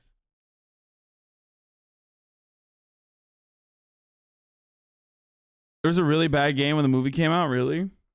Remember yesterday when he said all movie tie-in games are dog shit? I mean, this will probably be dog shit too, let's be real. And it came at the end, but Avatar Frontiers of Pandora is the game that it was everyone's favorite that was announced. 41% resounding score there. But there were Pretty some good dominant, ones. yeah. There were some good ones. So also shout out to the people who voted Riders Republic. I appreciate you. But there were some fun ones. Real quick, I do want to touch on Rocksmith, because that game has been going on for such a long time now. But I was explaining it before, and you know, me and Avali, we were like chatting about it, and it's like, you know, it's one of those things that it's not just a game; it's an experience about learning how to try something new, how to play guitar, whether you're a beginner, intermediate, advanced. You can gamify it, or you can just learn all together. It's a really cool idea, and I'm glad that Ubisoft continues to support it. Yeah, I think for me, Okay, this commentary is boring. Oh my god, I got a secondhand Hasan raid. You guys, I have such a big fucking fat juicy lady boner for Hasan. Not gonna lie. That's awesome. I'm fangirling. Such as the chairman's battle with Miriam, absolutely everything. Hi, Hasan viewers. Hello. But to me, the defining moment for the Chimera Ant Arc, honestly, Hunter x Hunter as a whole, is something that I've built. Didn't I play a bunch of games with Mafia Jinx? Well, as Like when we were playing Rust, or when we were doing like Much of a chat he is. Oh my god, I gotta. you and everyone else, Law, what? Everyone's got an erection for Hasan, Law? Hunter x Hunter Chimera Ant Arc? Yeah, it's very long. Convoluted. You played Rust with her? Yeah. It's cute. I had no idea. Why is she lying down? Isn't she engaged with Ray C? Like in real life or in a video game? Chimera Ant is literally too long.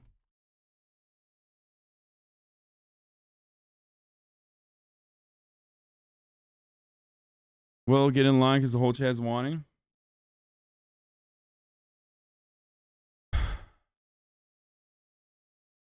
Why does it say waxing stream on top? I don't know. Maybe she's going to get waxed up.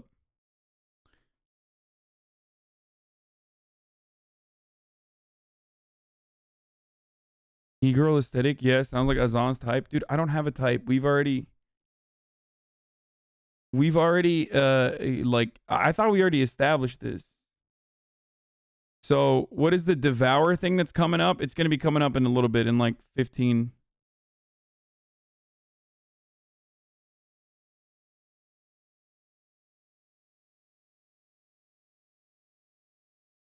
Yes, we're going to do JC crime videos in a little bit. Chill. I don't know what the fuck happened to like, I don't know what happened to this chat where like this community is Devolver. Yeah. This community is devolved into a community that expects only murder content now. It's wild. All right, let's do some cut videos for a little bit.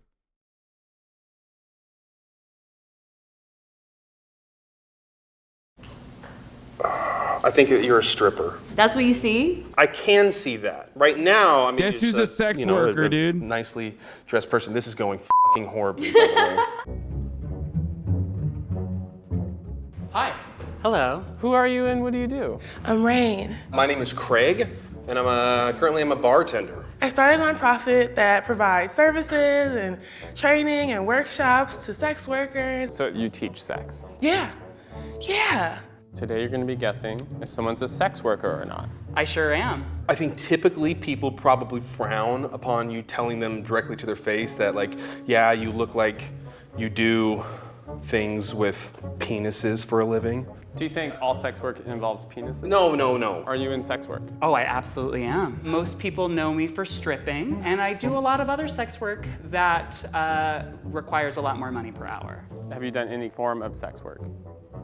Come on. Who's gonna pay for this, man? Nobody. All right, are you ready for the first person? Aw, don't sell yourself short. Craig, you got this. Hi. King. Hello. I'm Selena. That's Selena. I'm Selena. Chatter who said mullets in 2021, literally unaware that like mullets are the hot style now of hair. Not even a joke. Mullets are back, baby. You see a fucking gay dude that looks like this and you criticize his hairstyle, I'm gonna let you know, dude, this dude knows what's up. This dude is literally already in like 2045, okay? Like, this is the fit, probably. I can't pull it off. I can't do it, but I know for a fact that mullets are back.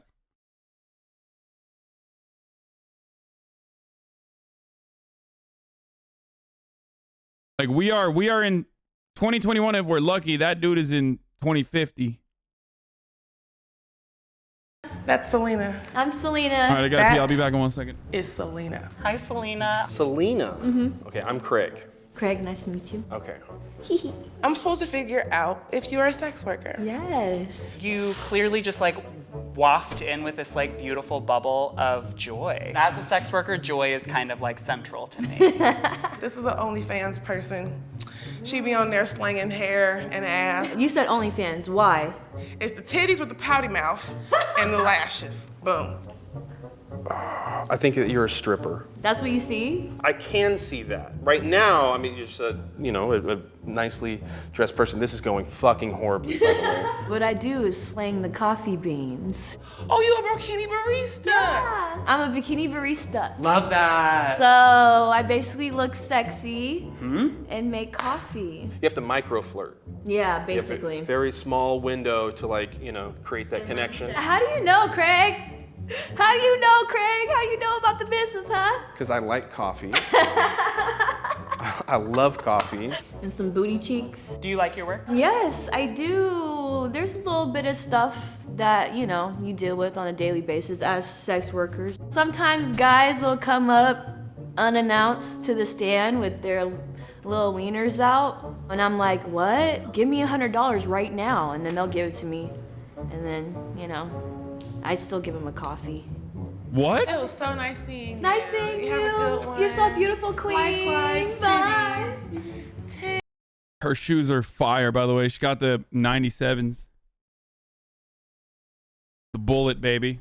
It is baby back grip. Howdy. Howdy. Hi, I'm Michael. Nice to meet you. Cool boots. Thank you. Acid wash with a Euro cut, I'm seeing. Italian. Italian specificity. Does your profession rely on touch? Yes. I think that you like are packing. Bro, this dude looks a bit like a Proud Boy, because Proud Boy's just fucking ruined that like Fred Perry shit. He's got he's got pierced nipples.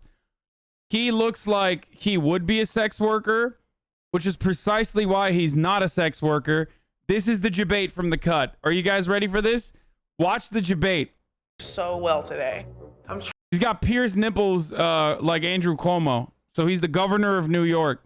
Trying to figure out if they're slanging it or if they're just like a massage therapist. Have you been in relationships? Are you currently? I have a partner. You have a partner? I have a partner for 14 years. 14 years. 15 years. 15 My years. God, that's older than I am. I know. You're what, 12? How many sexual partners have you had? In the last year? None. The year before that? 400 or 500. What? My God, dude. What the fuck? He went celibate after 500. He was just like, I'm ending it on a high note. 500 partners. That's crazy. In one fucking year? How do you fit that many, dude? That's not even a gotchi hyper. Like, I just literally understand. I don't understand how you fit that many, dude. The year, the 1 year. Yeah. This motherfucker's the boss of COVID, dude. Is the final boss of gay COVID. I don't even know how to process that information. That's a big number. I'm gonna say yes. I'm leaning toward no. I think I'm gonna go with massage therapist. I'm not. Someone said he hit prestige and started over. Yeah, he was like, fuck it, dude. Massage therapist. What are you?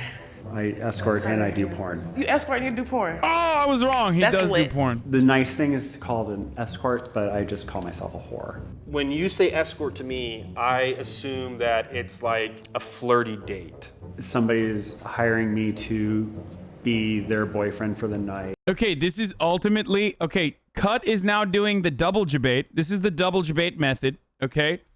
Where they debate you so much by showing you like people that look like they might be sex workers, like really alt types that are not sex workers or whatever, that now you expect the dude that looks like a sex worker to not be a sex worker, and then they're like, just kidding, no, this is actually a sex worker.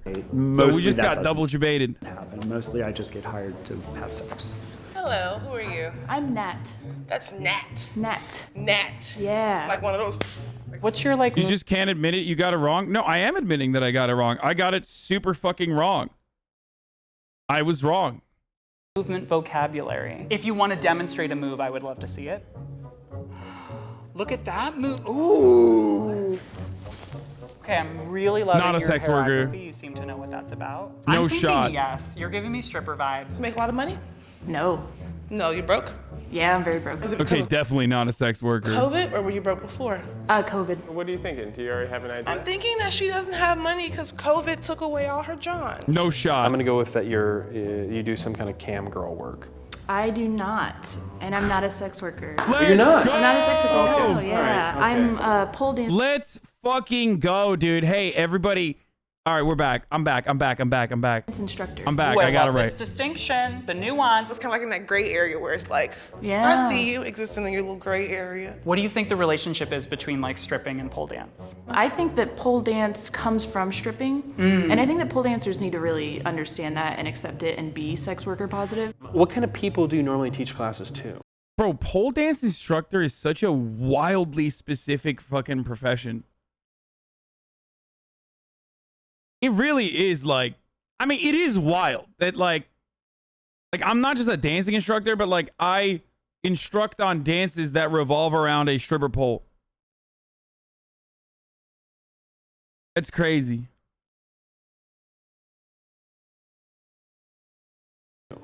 Everyone, a lot of people come in, different ages, men, women, all the genders. Do you have any like grandmas in there? Yeah, I've had grandparents. She's an honorary sex worker. One day we'll give her the full title of a hoe, but she's not there yet, and that's okay. Hello. Hey. I'm Natalie. So, do you have any high school degree, any college? Yeah, I have my master's in communications. Do you like what you do? I like the money. This one's tough. She probably TikToks and that's fucking it. That's all she knows how to do is this. Oh my gosh, I wish. Do your family know what you do for a living? Partially. Are you close with your family? Oh yeah, we're super close. I think yes, you are a sex worker. I don't think she's a sex worker. I'm gonna say that you're somewhere in the vein of OnlyFans or cam girl work. I used to be a stripper Great. when I was younger, and then I do OnlyFans now. You have to deal with like a lot baby! of like. Oh baby! Let's fucking go, dude. Yo, it literally took me 3 seconds to be like, that's a sex worker right there. Customers. Yeah. Face to face. Let's do you go. do cam to cam? It's also very cute. What do you mean cam to cam? What's that mean, Craig? No, I mean, it's my fault. That's on me. I should have kept my mouth shut. Have you ever like paid for a cam video or face to face or whatever? Yes. Yes, I have. Why did you do it? What the fuck? Why does she ask it like that? Like it's like a shameful experience, dude. It's like your literal clientele, dude. Come on, Craig. Yes, I have. Why did you do it? Because strip clubs are closed. Has your experience changed the way that you look at men? She out here John shaming, dude. Always hated men. What? Hello. I'm Dusty. Look at this outfit you're serving me today. Outfit is on point. Thank you. What's your sexual orientation? Okay, I feel like this is the debate. There's got to be a debate one. I'm Pan. I'm also a trans guy. Current job you have, how long have you been doing it? Right now I don't really have a job. I make D&D custom dice out of resin and That's stuff. so cool. Yeah, so I'm trying to open up an Etsy right now. God, the Etsy. Yo, I swear to God, dude, every leftist. This dude is every leftist profession, dude.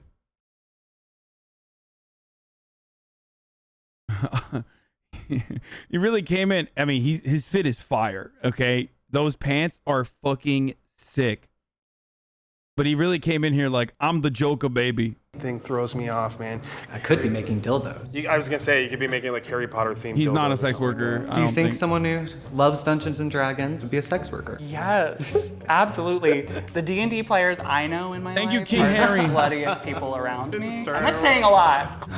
Everyone that I say is I think he's just horny. Like, I don't think he's a sex worker. I think he's just horny. not a sex worker is, and everyone that I say is a sex worker is not. I'm gonna say no. You're kind of right. I'm not a sex worker. Okay. But I used to be. I cammed for a while. Before/during my transition to a trans man, I'd put on a ton of makeup and a wig and completely dress myself up and be on this website where after my testosterone started to kick in, my voice started dropping. Sure. You can't be male on this website. Gender and sex work, complicated, rich tapestry. Hello. Hi. I like your sweatshirt. Thank you. Crop top. I'm all about a crop top. I like crop tops because it shows like a good, just a tiny little bit of stomach. Yeah, and, just a little peek. Just a little peek. Can I ask how old you are? I am 19. Don't say it. Chat, don't fucking say it.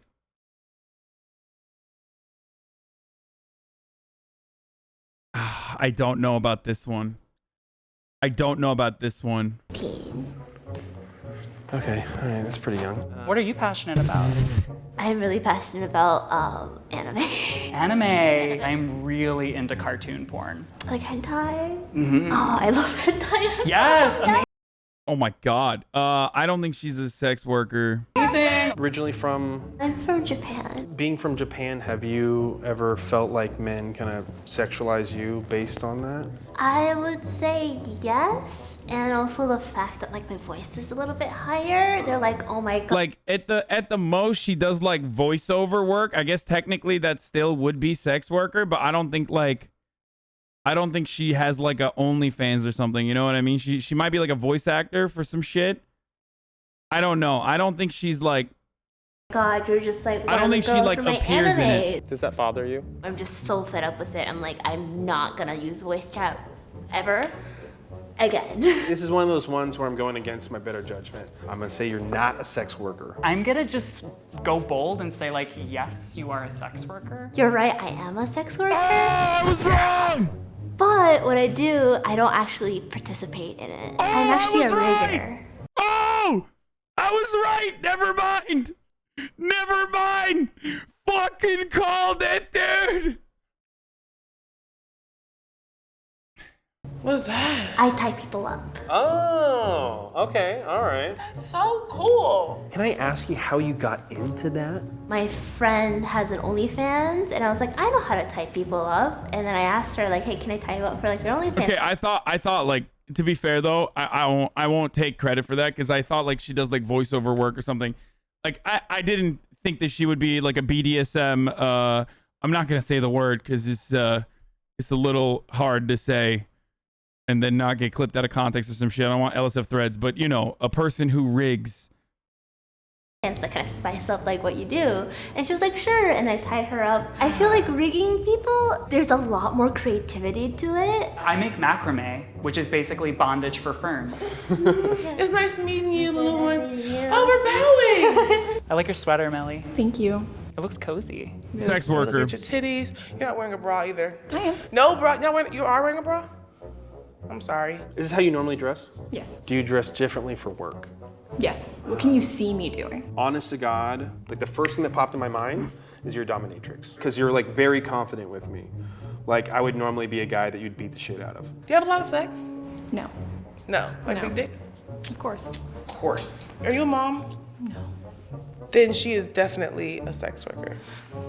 Why? She dresses like a mom, which means she's probably tired of being sexualized. Myself and other sex workers. Wait, dude, that's literally. Yo, that is 100% part of the reason why I call it like that. Straight up. I know. That is exactly what was Really my way of thinking as well for who I believe is a sex worker or not.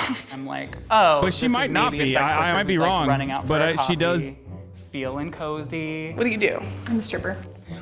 Really? Yes! Huh. Turn around. Let me see your hips. Okay. I've been a stripper since I was 18. I used to not actually look like this. Like I had a shaved head, colored piercing. When you go into it, you come out a completely different person. Yeah. Like I never used to walk up to strangers and be like, hi, how are you? Would you like a lap dance? Oh! Anything you're curious about or something you think he should know? Bring money. Yes. Be respectful. Yes. Oh, consent always. Ask permission. All girls have different rules. So usually you should ask that because one girl can say, oh, you can do this to me, and another girl will say, no, I don't do that. So Very true. Look at this outfit. You got dressed today. Not a sex Tell me about worker. it. I like anything that accentuates my figure. Actually, I don't know. because She might I be a have sex nice worker. figure. Yeah. So why not show it off? You're very well put together. You're obviously attractive. Fuck, so I don't you know. fit the bill for like a lot of I need types of more jobs and sex industry. I need more Like what, like, information. a stripper, or an escort. I am thinking. I don't think she is. That you are a sex worker. I don't think she is. But I'm having a hard time pinning down like why or what realm of sex work you might do. I think she's a sex worker. Oh no, She she feels knows. like a sex worker. We're like hoe vibing right now. I think you're like an OnlyFans regional manager or some shit. Her and her titties, walking alongside of her, go and like check out all the new talent or some shit. They probably have parties. She's probably like a CEO. I model mainly. Cool. I'm not really trying to sell sex. It's more like modeling lingerie is how I put it. So are you nude or not? Not technically. Oh my God, Craig. Craig's like, come on, give me the juice.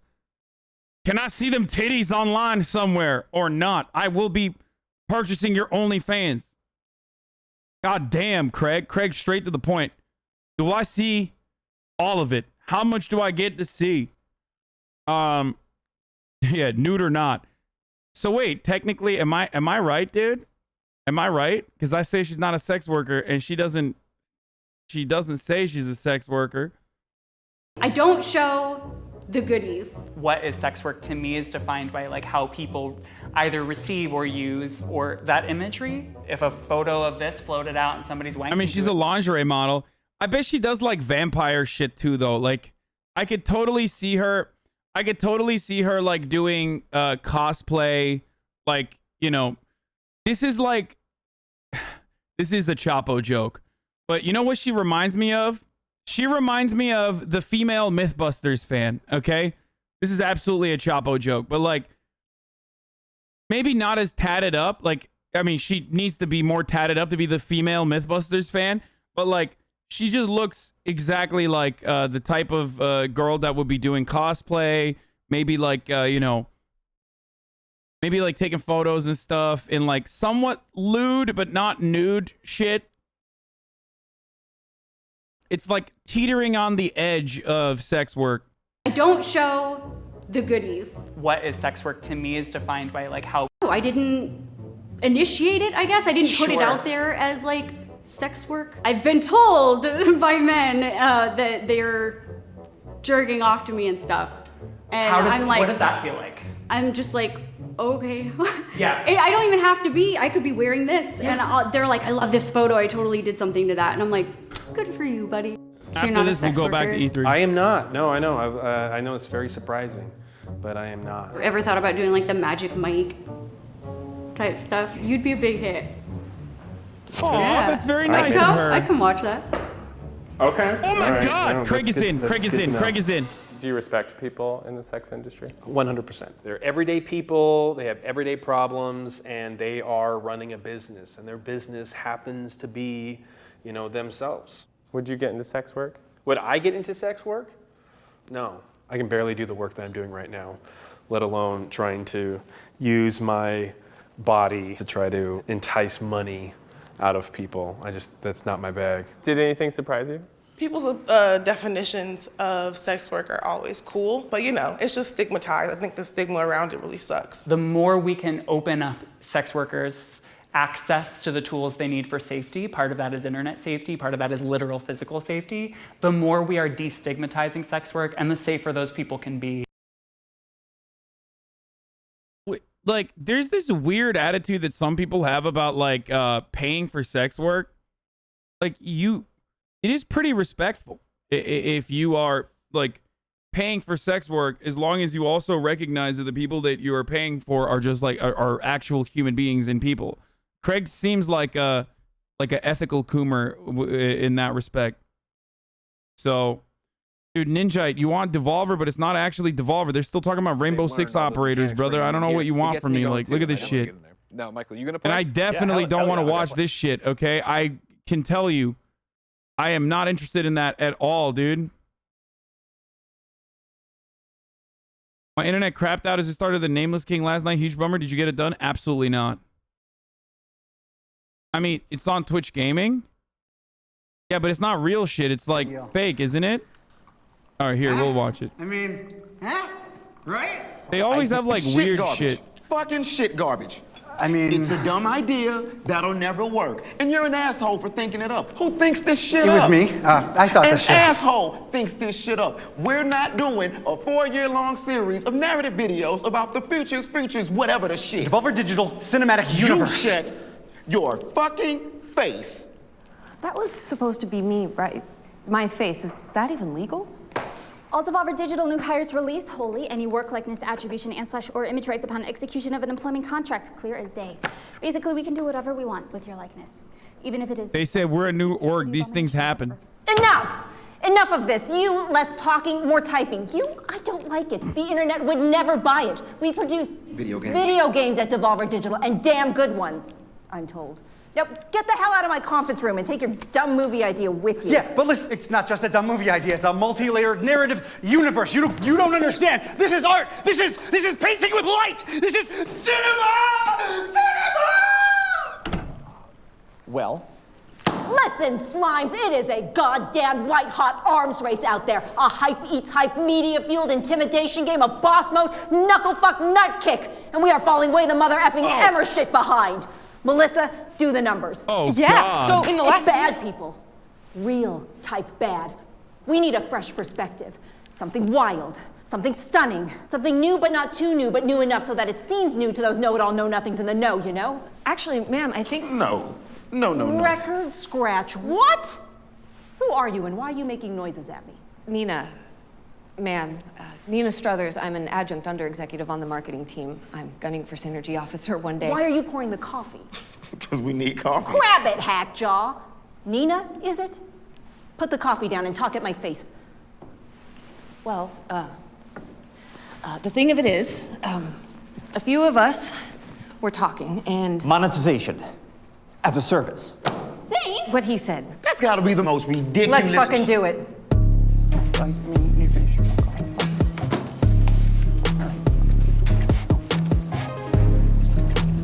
For 4 decades, and counting, Devolver Digital has been at the absolute bleeding edge of technical, social, and humanitarian progress in the burgeoning videotainment market. Now that's no accident. The global research and development teams at Devolver Digital Incorporated have worked tirelessly to deliver to you, the unwashed consumers, so many breakthroughs in the video game entertainosphere that it's arguable as to whether the countless problems we've successfully solved were ever actually problems in the first place. Devolver Earliest Access delivered games to the marketplace at the exact point of conception. A developer even thinks of an idea and that shit's already for sale. Boom! Devolver Digital Screen Pay allowed loudmouth consumers to not only throw money at their screens, but to throw money at our federally unregistered offshore corporate bank accounts. Cha-ching!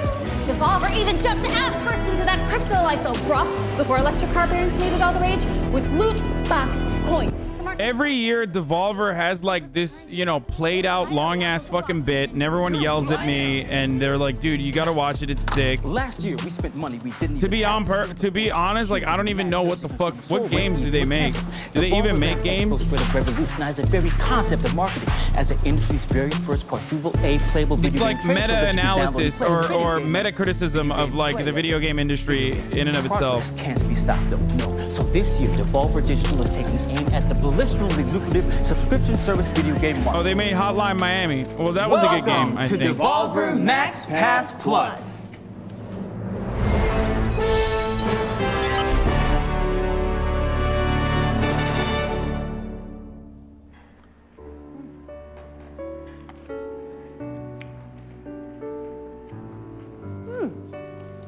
Welcome to the future. Games as a service. A razor-edged industry shuck jive that has served to convert what was, traditionally, a one-time purchase into a potentially lifelong chain ball commitment to reoccurring payments for video games that, well, let's be real deal about this, most of you don't even enjoy anymore. Devolver likes to take things further. Dive the big Yes, dive, chat. You know? Every Polynesian man is Jason Momoa. You got it, the dude. Sprocket, go bigger. Literally every single one. Ain't got no home to go home to.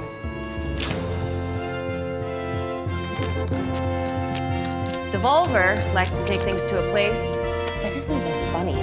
So much is creepily possible and what the fuck? Uncomfortably prescient.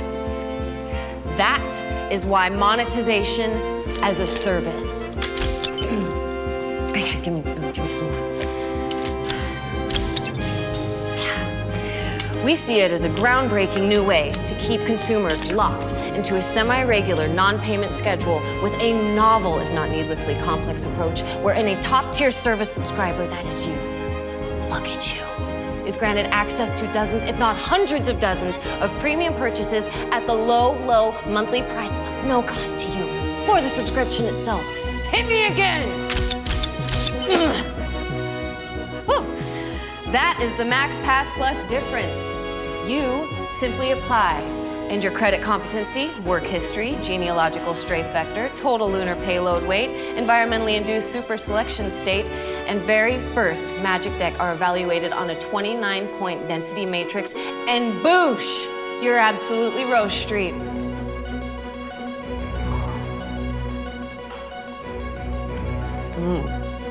Is she joking, or are they actually gonna do a fucking subscription service to even get access to purchase shit?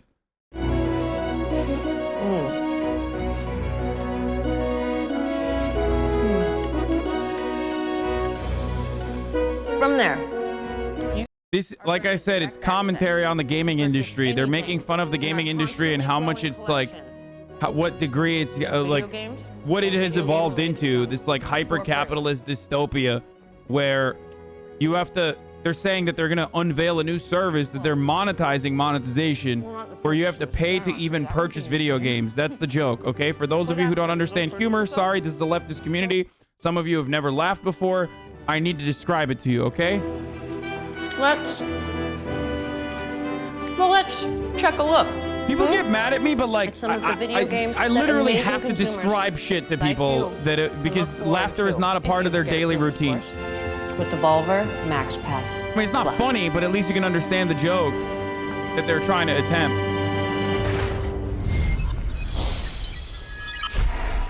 Premium purchase. No, you don't fuck with them if they don't get it? What?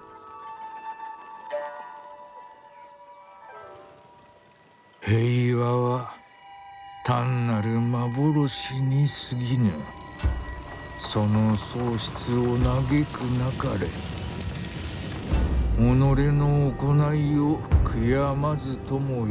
it Ghost of Tsushima? What the fuck?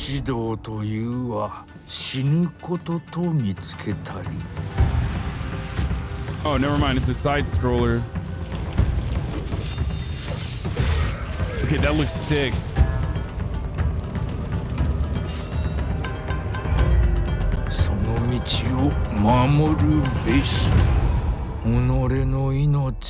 This looks fucking sick, dude. Trek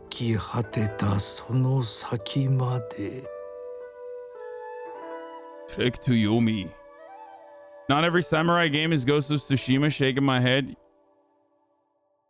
Pretty good. Premium purchase.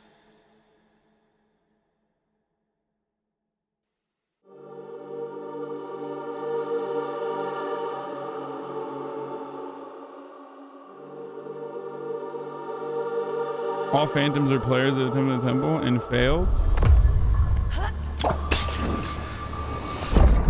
Oh god.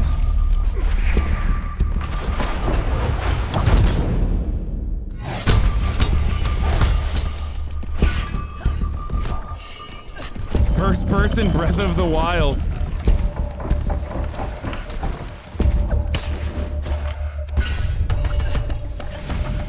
How do you play first person games like this? I feel like it's too difficult to like...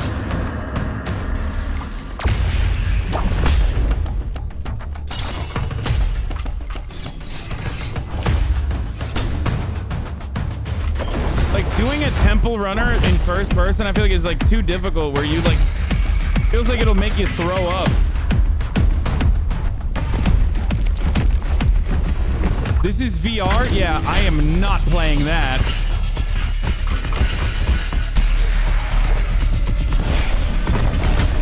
What do they want to fucking murder people? Like, why would you do this in a VR game, dude? No shot this is VR. That's insanity if this is VR. Fashionable. Now that's a phrase. A phrase that goes lock, stock, hand in hand with gamers. An exclusive state of being, if you will, to which only the most adroitly premium amongst us could ever truly endeavor to gain entry. Until now. Oh no, people are not POG champing. No. That's this, not this. I'm snapping, damn it! Being fashionable is a natural extension of the Devolver Max Pass Plus premium purchase experience. Damn, my dude did a From height us reveal. to you, by Devolver's own central textile manufacturing and weaponized branding entity subgroups, we would like to present to you our newest collection of exclusive garmentry, only available to the Devolver Max Pass Plus survivors. I mean, subscribers. Oh, hi. Shut up. This collection of fashionable, comfortable, and catastrophically unaffordable formal wear was designed and manufactured entirely in-house by an elite selection of our most popular and attractive interns. Wait, is that fucking Last of Us lady's face model? To an internet-connected device and, shall we say, joie de vivre. You may go. Bye. As with everything else in this presentation, the Devolver Max Pass Plus exclusive merch collection No, is it's not Sarah. exclusive. Sarah is only available to Sarah subscribers originally in a did the premium purchase, face. not at all in the subscription fee you may or may not, but may be paying. Fashionable. Am I right?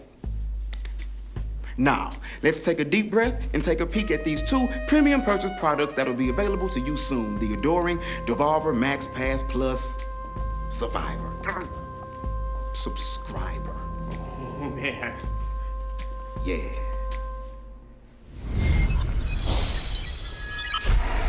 Premium purchase. Oh,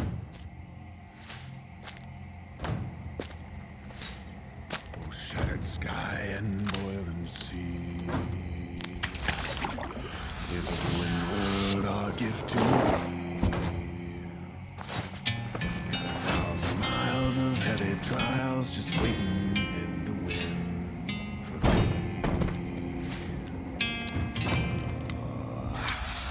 With a howling storm and a raging fire. What the fuck is this? I'll see it through this foolish desire. It's a hope that feeds this funeral pyre. Wanna bury it in my It looks cool. I just don't know what's happening. Wander, oh wander, no reason to stay. Go yonder, your fears cast away.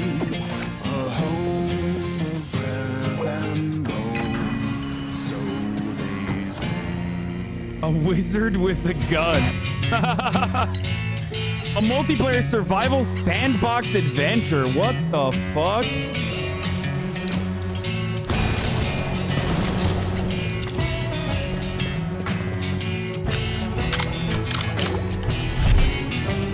Okay, that looks kind of cool.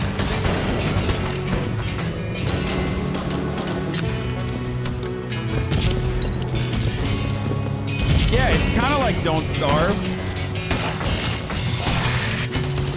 Wizzy with a glizzy. Very good. That was good. The Wizzy with a glizzy. Premium purchase.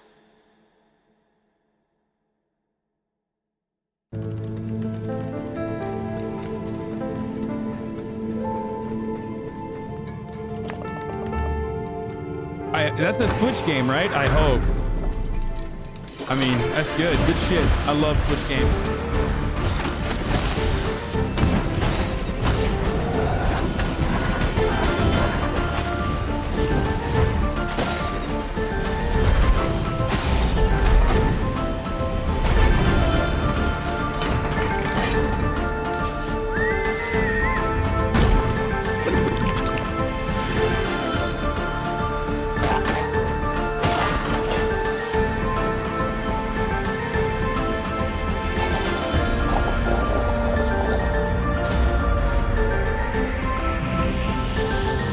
Dude, this is like, this art style is really good, dude.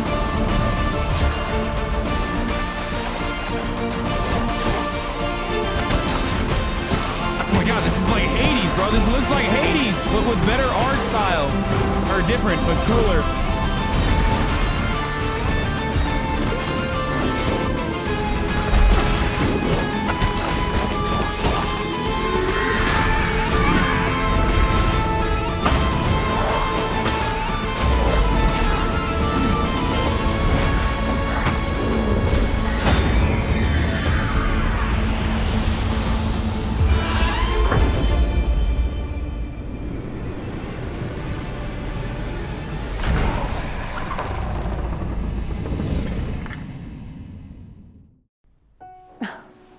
Since 1975, Devolver Digital and the many incredible developers we've partnered with have produced what can only be appropriately described as an imperial buttload of incredible games that consumers worldwide have purchased, never actually played, and then made public claims about the game's quality in order to substantiate their place in online conversations about whether or not an indie game is still indie if it has a publisher. That's why we're proud to announce the entire Devolver Digital catalog on Steam is available at Devolver Max Pass Plus as a premium service, not included in your reoccurring monthly payments that we still haven't quite nailed down yet. Each of these gems will be available at a reduced rate for a bafflingly limited amount of time, with discounts ranging from, why not, to fuck me, why are my pants wet? Think of it as a kind of thank you from an old friend that believes you deserve a premium experience. What the fuck's going on?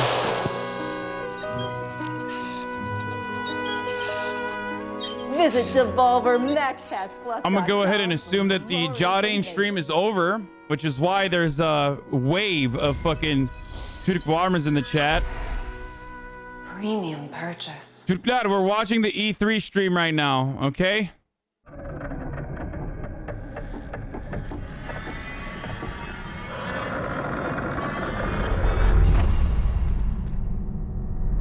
I'm excited for the Bethesda showcase where every fucking annoying Xbox fan is gonna be like, look, Microsoft bought out Bethesda. What now, PlayStation nerds? You know? Turks, we're looking at a bunch of video games that you're gonna have to either find in the black market or never be able to play because, you know, the conversion is way too much.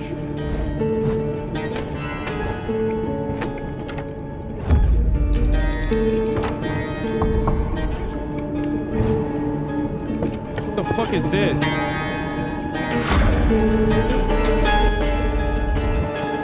Okay, this is like...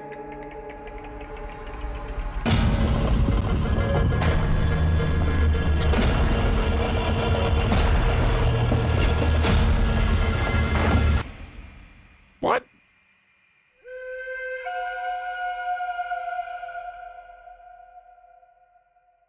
Yeah, I can't wait to play all of the Xbox games on my PC. Even though it is fucking annoying that I need to play it on Xbox controller controls. That is the worst part about it. Purchase. I wish the Xbox games would be like... Hey, kid! Do you love video games? I'm a grown man. What are you doing in my bathroom? Do you love video games? Yes, I play them quite a bit. Do you want to pay for video games? Not at all, no. What if you could play a game for free, but then later we charge you for cool stuff and make you watch ads for minimal benefit to you, the consumer? Well, that doesn't sound as great. Tumble time, it's tumble time. Pick up your phone, it's tumble time. Ignore loved ones. Reprioritize your life. Let it consume your very being. Is this Ed, and Eddie? And to pretend money and spend it. Collect your favorite characters that you've never even heard of. Tumble time, it's tumble time. Pick up your phone, it's tumble time. Tumble time, it's tumble time. That looked like Ed and Eddie, right? Like the art style. Devolver Tumble Time is a feature of physics-based puzzle gameplay, elegant monetization, and strategic brand integration. Choose characters from a loaded roster of your Devolver Digital faves and rack up major, huge, big-time game points by matching and clearing the impossibly adorable heads on the tumbler. We mentioned that it's free, right? Because it's free. Except for the ads part, where there are ads, because of course there are ads, because nothing is ever really free. Get hype and unleash each character's special move and clear chunks by creating and activating chaotic chain reactions. Pre-register for Devolver Tumble Time on the App Store and Google Play by visiting DevolverTumbleTime.com. Woo! Hey! Nina!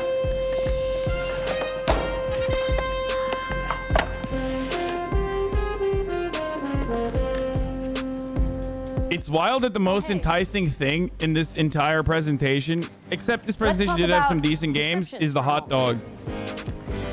The hot dogs are fucking more enticing than like the entire Ubisoft presentation. Grandparents wanted to try a new cheese each month, and your uncle wanted to look at photos of naked ladies from the comfort of his own tool shed.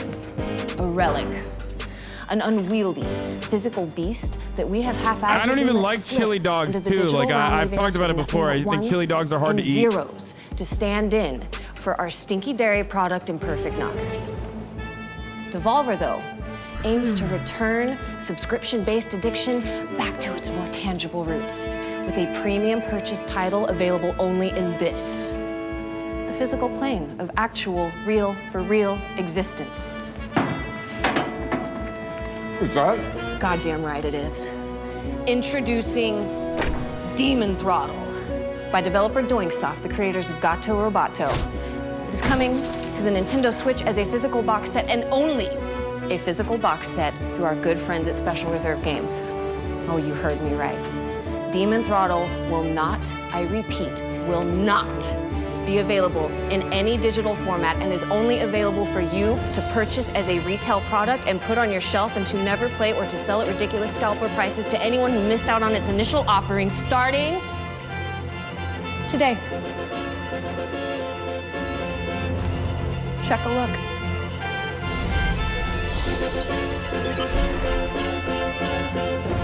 Premium purchase.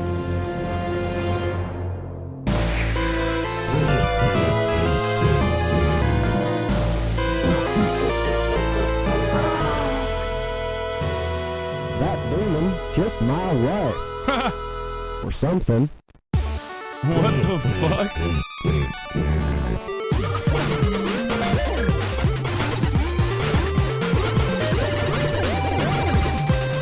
Is this real?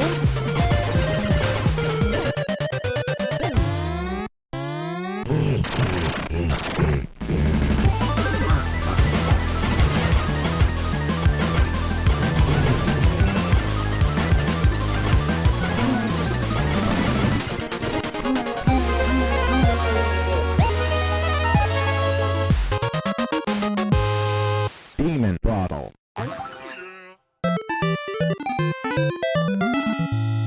Huh? I mean, huh? Right? I love it. It's good. Really good. Great work, Stilts. Well, it wasn't all Who'd me. have thunk? Big moves by a guy from, where are you from? Technically, I'm not supposed to be here. That's great, I'm buddy. filming. Okay, now bring it home. Hit me with the big move. What's the punch? There isn't one. He does not have. Videotapes. Nina. Well, tape. What she said. What's this now? Well, we put the entire thing on a tape and then sell it. Hey, like this, right? Right here. Videotapes.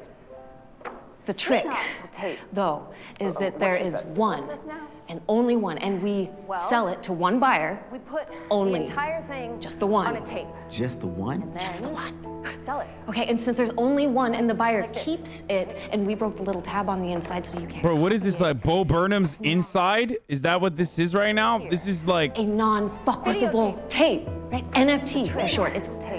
It's gonna be a thing. Can we do this? Can this be done? It's actually already been done.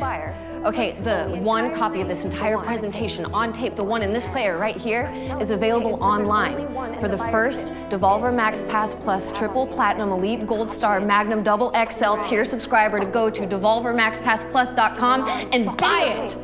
Okay, I'm a non-fuckable totally Turk. non-fuckable. It does no damage to the environment, to the energy grid, or the global technology supply chain, because it's just this old tape, right? That Caleb found in a box marked Nancy's Fancies, okay, in the back of an old filing cabinet in the birthing wing, and it's also a tape. Fucking brilliant. Yes. Yeah. Zane, Nina, Margaret, Caleb. This is such wonderful. someone already bought it. A savage view, another me. Snapping back to reality. Another you, and now I'm free. So let's get down with this is a G. It's all right. I mean, this was like, I mean, look, the thing I do appreciate, like, yeah, it's a little cringe, but the thing I do appreciate about this sort of thing is that, like, at least they're trying something a little bit different than the regular annoying, boring fucking, like, oh my god, look at me, like, yeah, this is our new game. Look at our developers. Like, we really care about them, that sort of shit. Like, at least they're trying something different, you know what I mean? And there's like a little bit of commentary on the gaming industry and where it's at. You know what I mean? Like, it's whatever. At least they tried. And some of their games are fun, I think. I don't really fucking play Hotline Miami. I don't know, but I don't have a problem with any of this. The main person did look like Jacinda Ardern, which was interesting. What's also interesting is that it's top of the hour. Every hour it's time for a 6-second ad break. And so you're going to get that right now, boys. So yeah, if you'd like to no longer see the ads, all you need to do is subscribe. You could do it for free with a Twitch Prime. You already know. Here it is. But I just got here. Okay, well, don't get here in the top of the hour then, bitch. So where? I mean.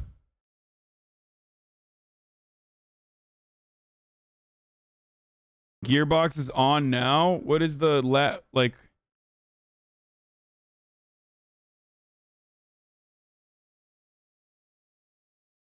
Male gazing chick was worth the cost. Male gazing that chick was worth the cost of admission. What? The NFT already sold for 1K. Shut the fuck up. Devolver Max Pass has started already. Do we care about this? Do we care? Or this was what we were watching? That was the presentation, right? Is there more to the Devolver, or is that it?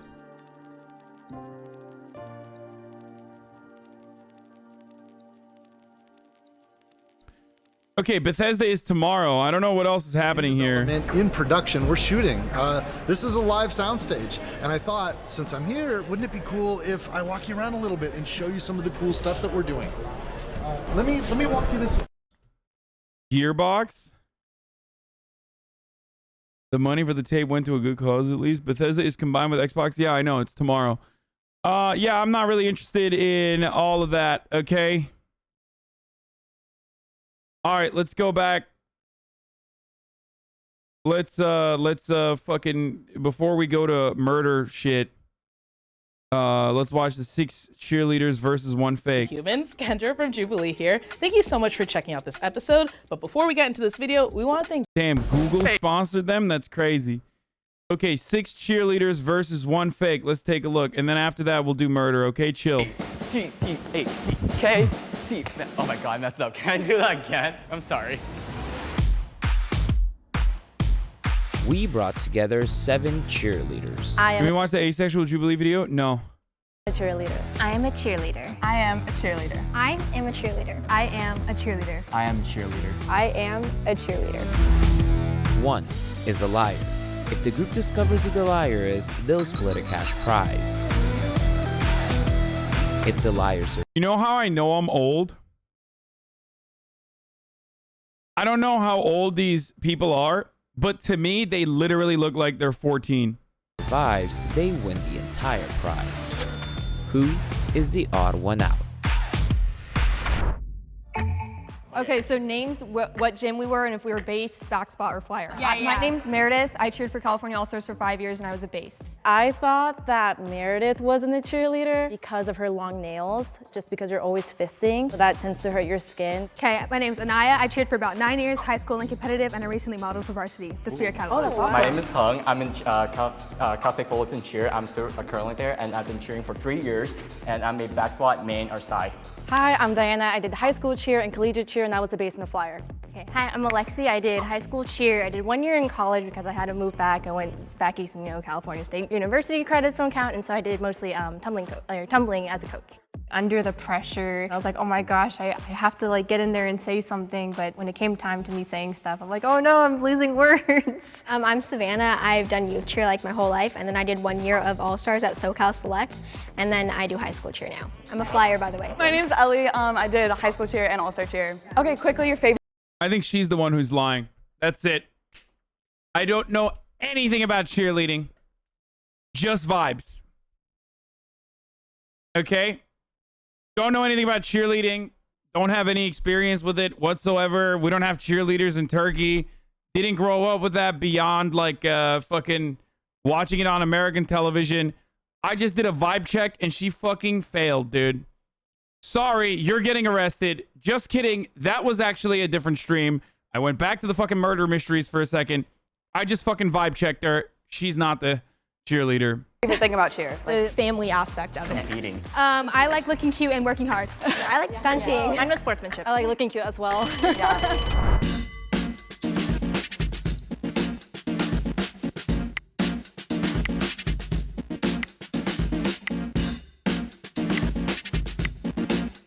Oh, they're being ages. We have a tie. The tie is between Alexi and Diana. Each of you is going to get 20 seconds to prove to the others that you are a cheerleader. Okay, so do you guys want me to do something? Yeah. Like Go anything? for it, yes. Okay, so I'll do my cheer dance. It's been a while, so it's like...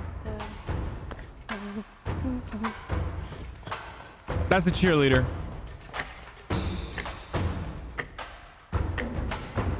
Actually, is she a TikTok dancer or a cheerleader? I don't fucking know anymore. I feel like that's the TikTok dance, right? Like, I feel like people just do TikTok dances and they're just like, yo, I'm a cheerleader. Like, I don't know, dude.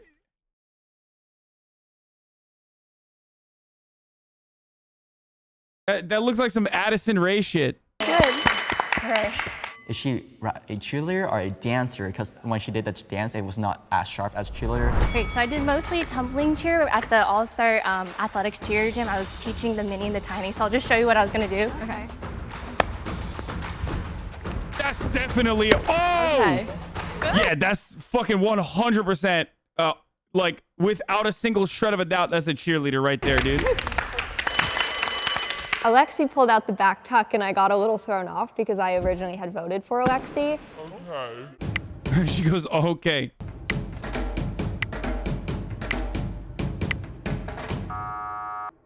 Sorry. It was a little bit unfortunate. Everyone was wearing their cheer shoes or their cheer warm-ups, and I just came basically like very normal. This will be the cheer round. Oh, really? Bro, she's not just a cheerleader, she's the final boss of cheer, dude. Okay? That lady, the one that did that fucking backflip, dude, she's literally the final boss of cheer, okay? Can we stretch in the main? Yes.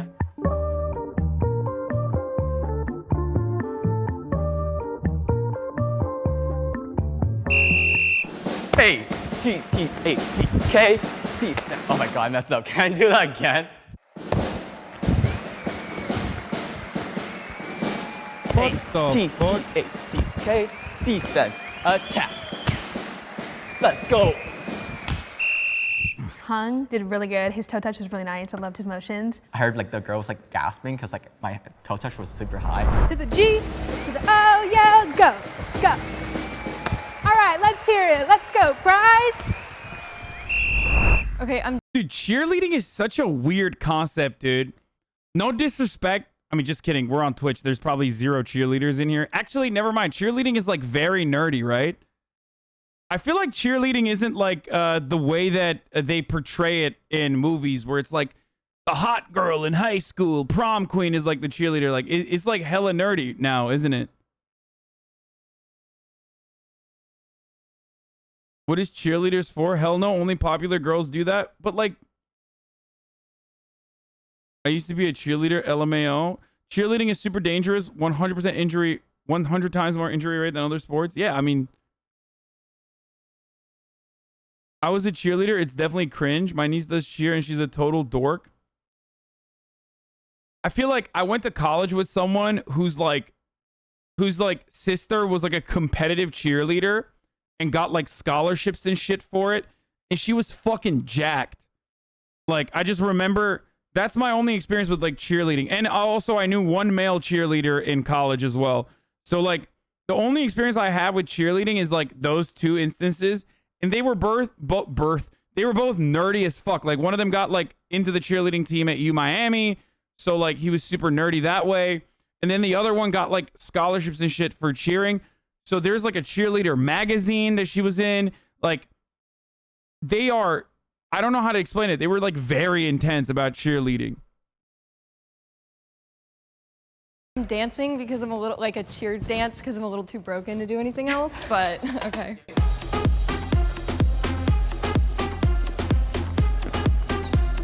I already vibe checked her, but she could be faking it too, honestly. Like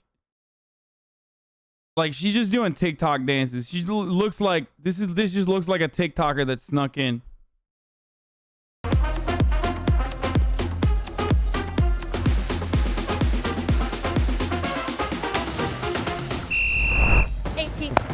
ATK, the Scots are... Yeah, like this is 100% she's a cheerleader.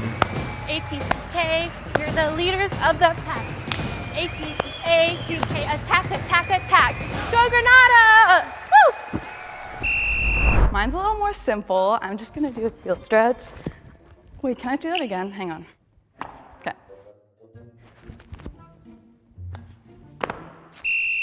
She just... Vibe check failed!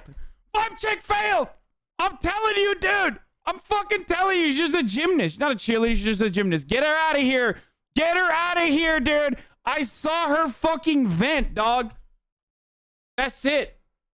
That's fucking it, dude. She's just a gymnast. She's not a cheerleader. Just did the bow and arrow. It was very quick, and I think everyone else was really trying to show their cheer skills and did a chant or did their fight song. G, O, Imperial, go, go.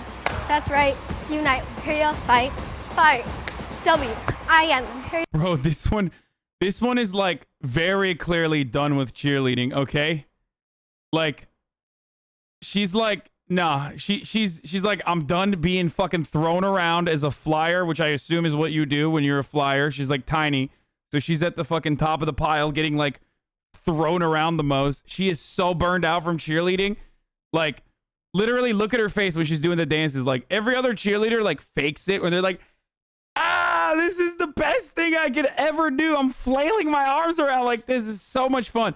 She's like, no. This is fucking bullshit. Go. That's right. Unite, Imperial, fight, fight. W, I am Imperial, win, win. Together, again, let's hear it. Go, fight, win. Yeah, let's go Westview. The cheer she did was kind of more like dancey than like sharp. Bro, they literally keep voting the old lady because she's old. Like,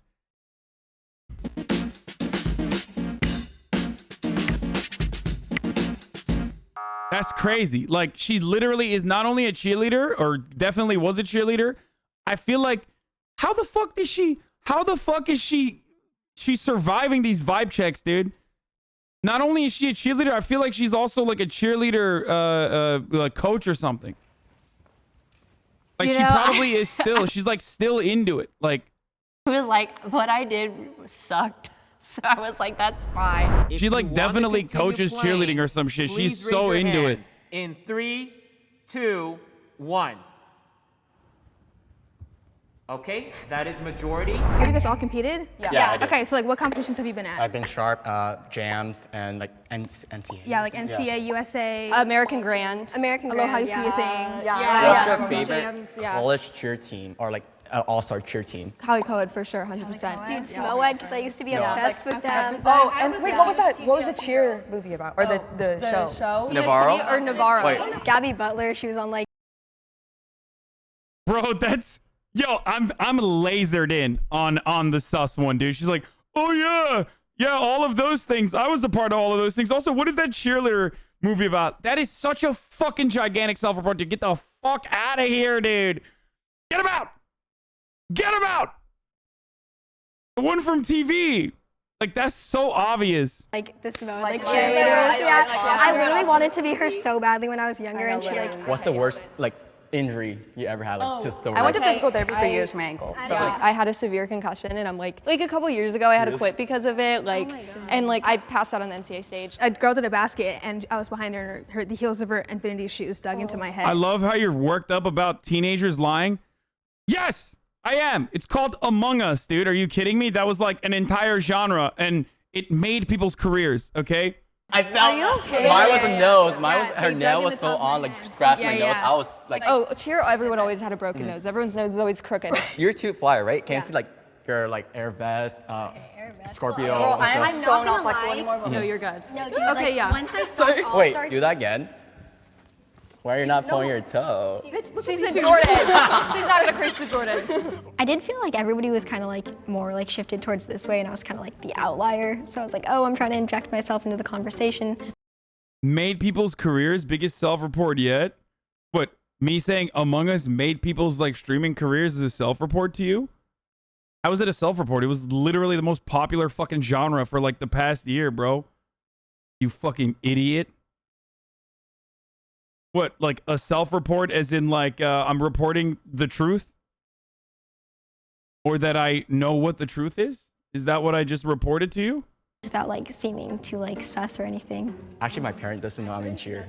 Really? Yeah, that's why I didn't have my cheer uniform because I put it away. So. Like, Oh, he's saying it made my career. Oh yeah, dude. Yeah.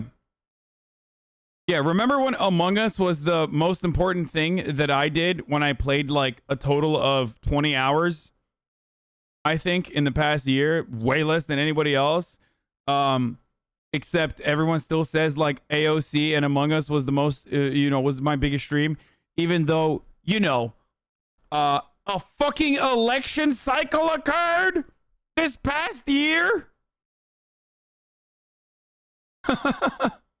Where I lost viewers playing Among Us.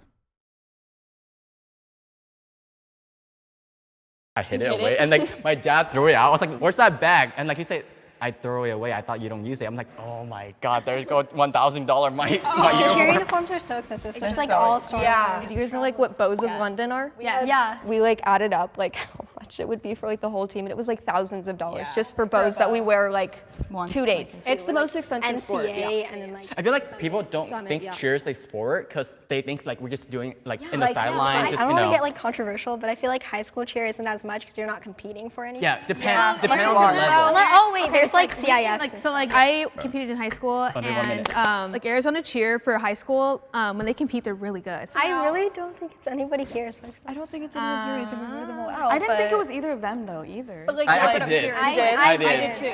Because I was like doing like cost and They're so dumb, dude. God damn. Maybe they like tumbled too hard on their heads or something. How the fuck do you not recognize that like this is literally she is faking tasks. She is such a sussy baka. She has literally shown time and time again, like it's literally me. It's me, guys. I was like doing that. I was like, London did like some dance, like it's kind of dancey to me. That's why I was like, that's why I did. Yeah, and like not as sharp. No, wait, I don't like know. coaches always. Guys, don't vote for me. It's not me. We went to another round, so I just kind of went with the person I thought was the least convincing. Oh my god, they're so dumb. She's like, this is why I left cheerleading, because they're a bunch of bitches. If you want to continue playing, please raise your hand in 3, 2, 1. Cross your finger. The only one that was a little sussed out of the pigtails was her. She was the only one that looked at her like a little weirdly. Oh, wait. I'm like a little sus about you, girl. I don't know Who, why. which one? No, I trust her. I trust her. I trust her. Still Anaya. I don't know why. I just had like a suspicion. Maybe they're gonna think that like I'm just like kind of throwing on some sweats and kind of showed up.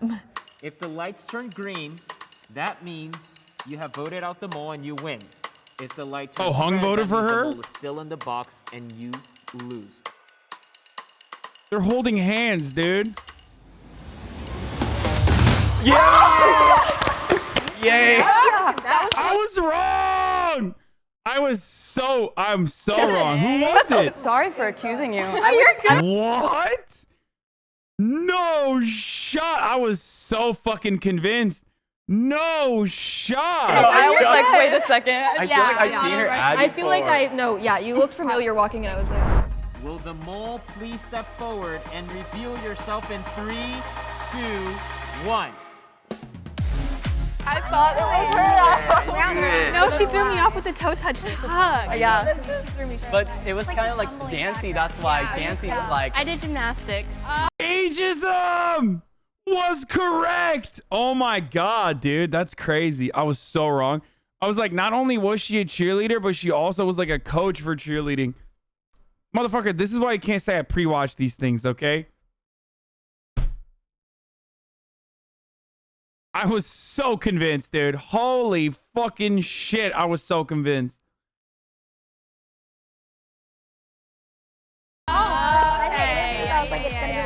For me, cheer is very much about like teamwork and sportsmanship and like working together. It definitely has taught me to be a very selfless person. It's a way of radiating your energy onto others. In the cheerleading world, seeing a guy in there is kind of like, oh, are you actually a cheerleader? So you have to like prove myself more. That's why I have to do all this stuff, like make me fit in.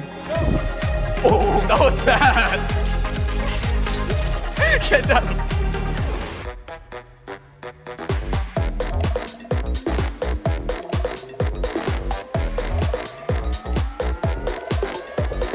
Dude, I was straight up like quadruple lost because I really thought like, not only was I convinced that it was the other person, not only was I convinced it was the fucking other person, but also on top of that, like I was convinced that the older lady was like a cheer boss, basically. Okay, so we got Lee Retardé, how do you... Rodarte. Don't do this. Don't do this. Don't do this. Don't. Okay? Stop. Stop. I saw you watch Jody JRC. What?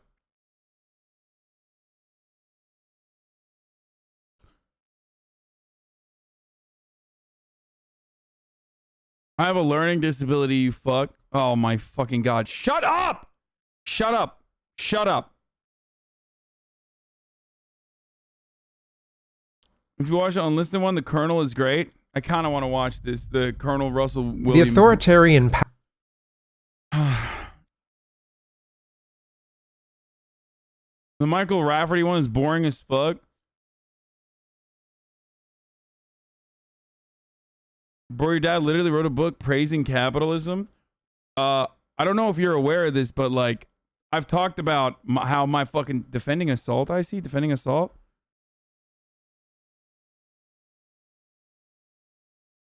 Oh my god. Illiterate Islam mad because there are people smarter than him. Oh my god. Oh my god.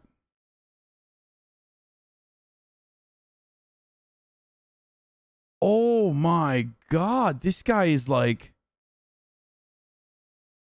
literally everything this guy has done in here is just like, wow, at least he had the golden kappa at some point.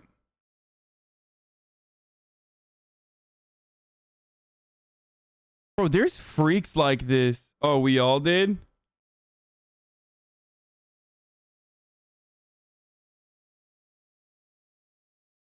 Yikes, dude. Yikes. Easy? I mean, yeah, easy ban, I guess. Dude, that's crazy. He like literally only... So what are your credentials, boss? Remind us of your credentials, please. Typical utopia, liberal who refuse to accept that capitalism is the only stable system that might help finish the DLC content in Dark Souls. Oh. Like, that's kind of sad. Aside from like the DLC content Dark Souls one, like all of this is just fucking sad.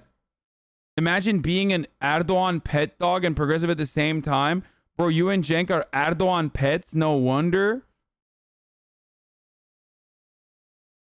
No, there's no way this is like a fucking straight out of Erdogan's playbook.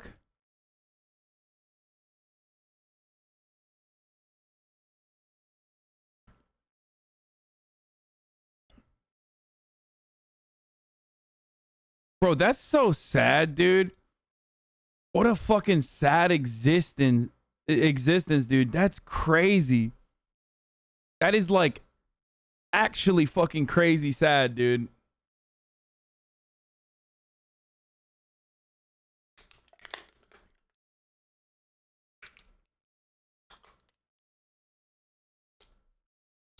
Anyway, all right, I'm gonna tweet that I'm doing the fucking murder shit again. Back on the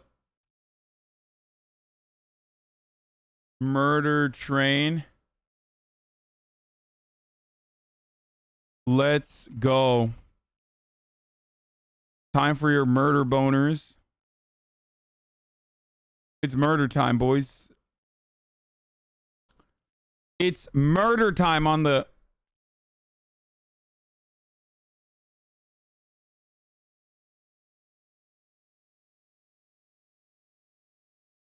Have you watched Inside Bo Burnham? Yes.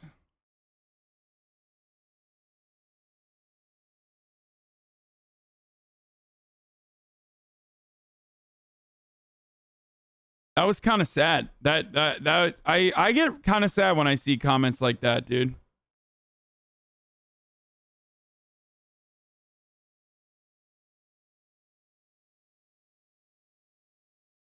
Why is he accusing you of being an Erdogan supporter? You're super anti-Erdogan. I think a lot of people, some people just like try to throw shit at a wall, hoping that I will finally like land on something. This video is triggering talk about sexual assault, by the way. Okay. I mean, these all come with trigger warnings, a litany of trigger warnings, so you know.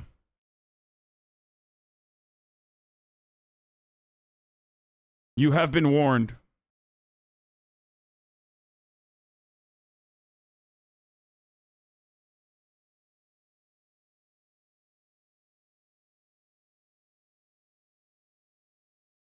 Just try to get Bo on the podcast.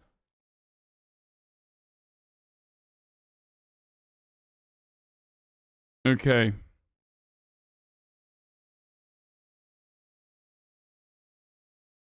I mean, this detective is a beast. You will love it. Okay.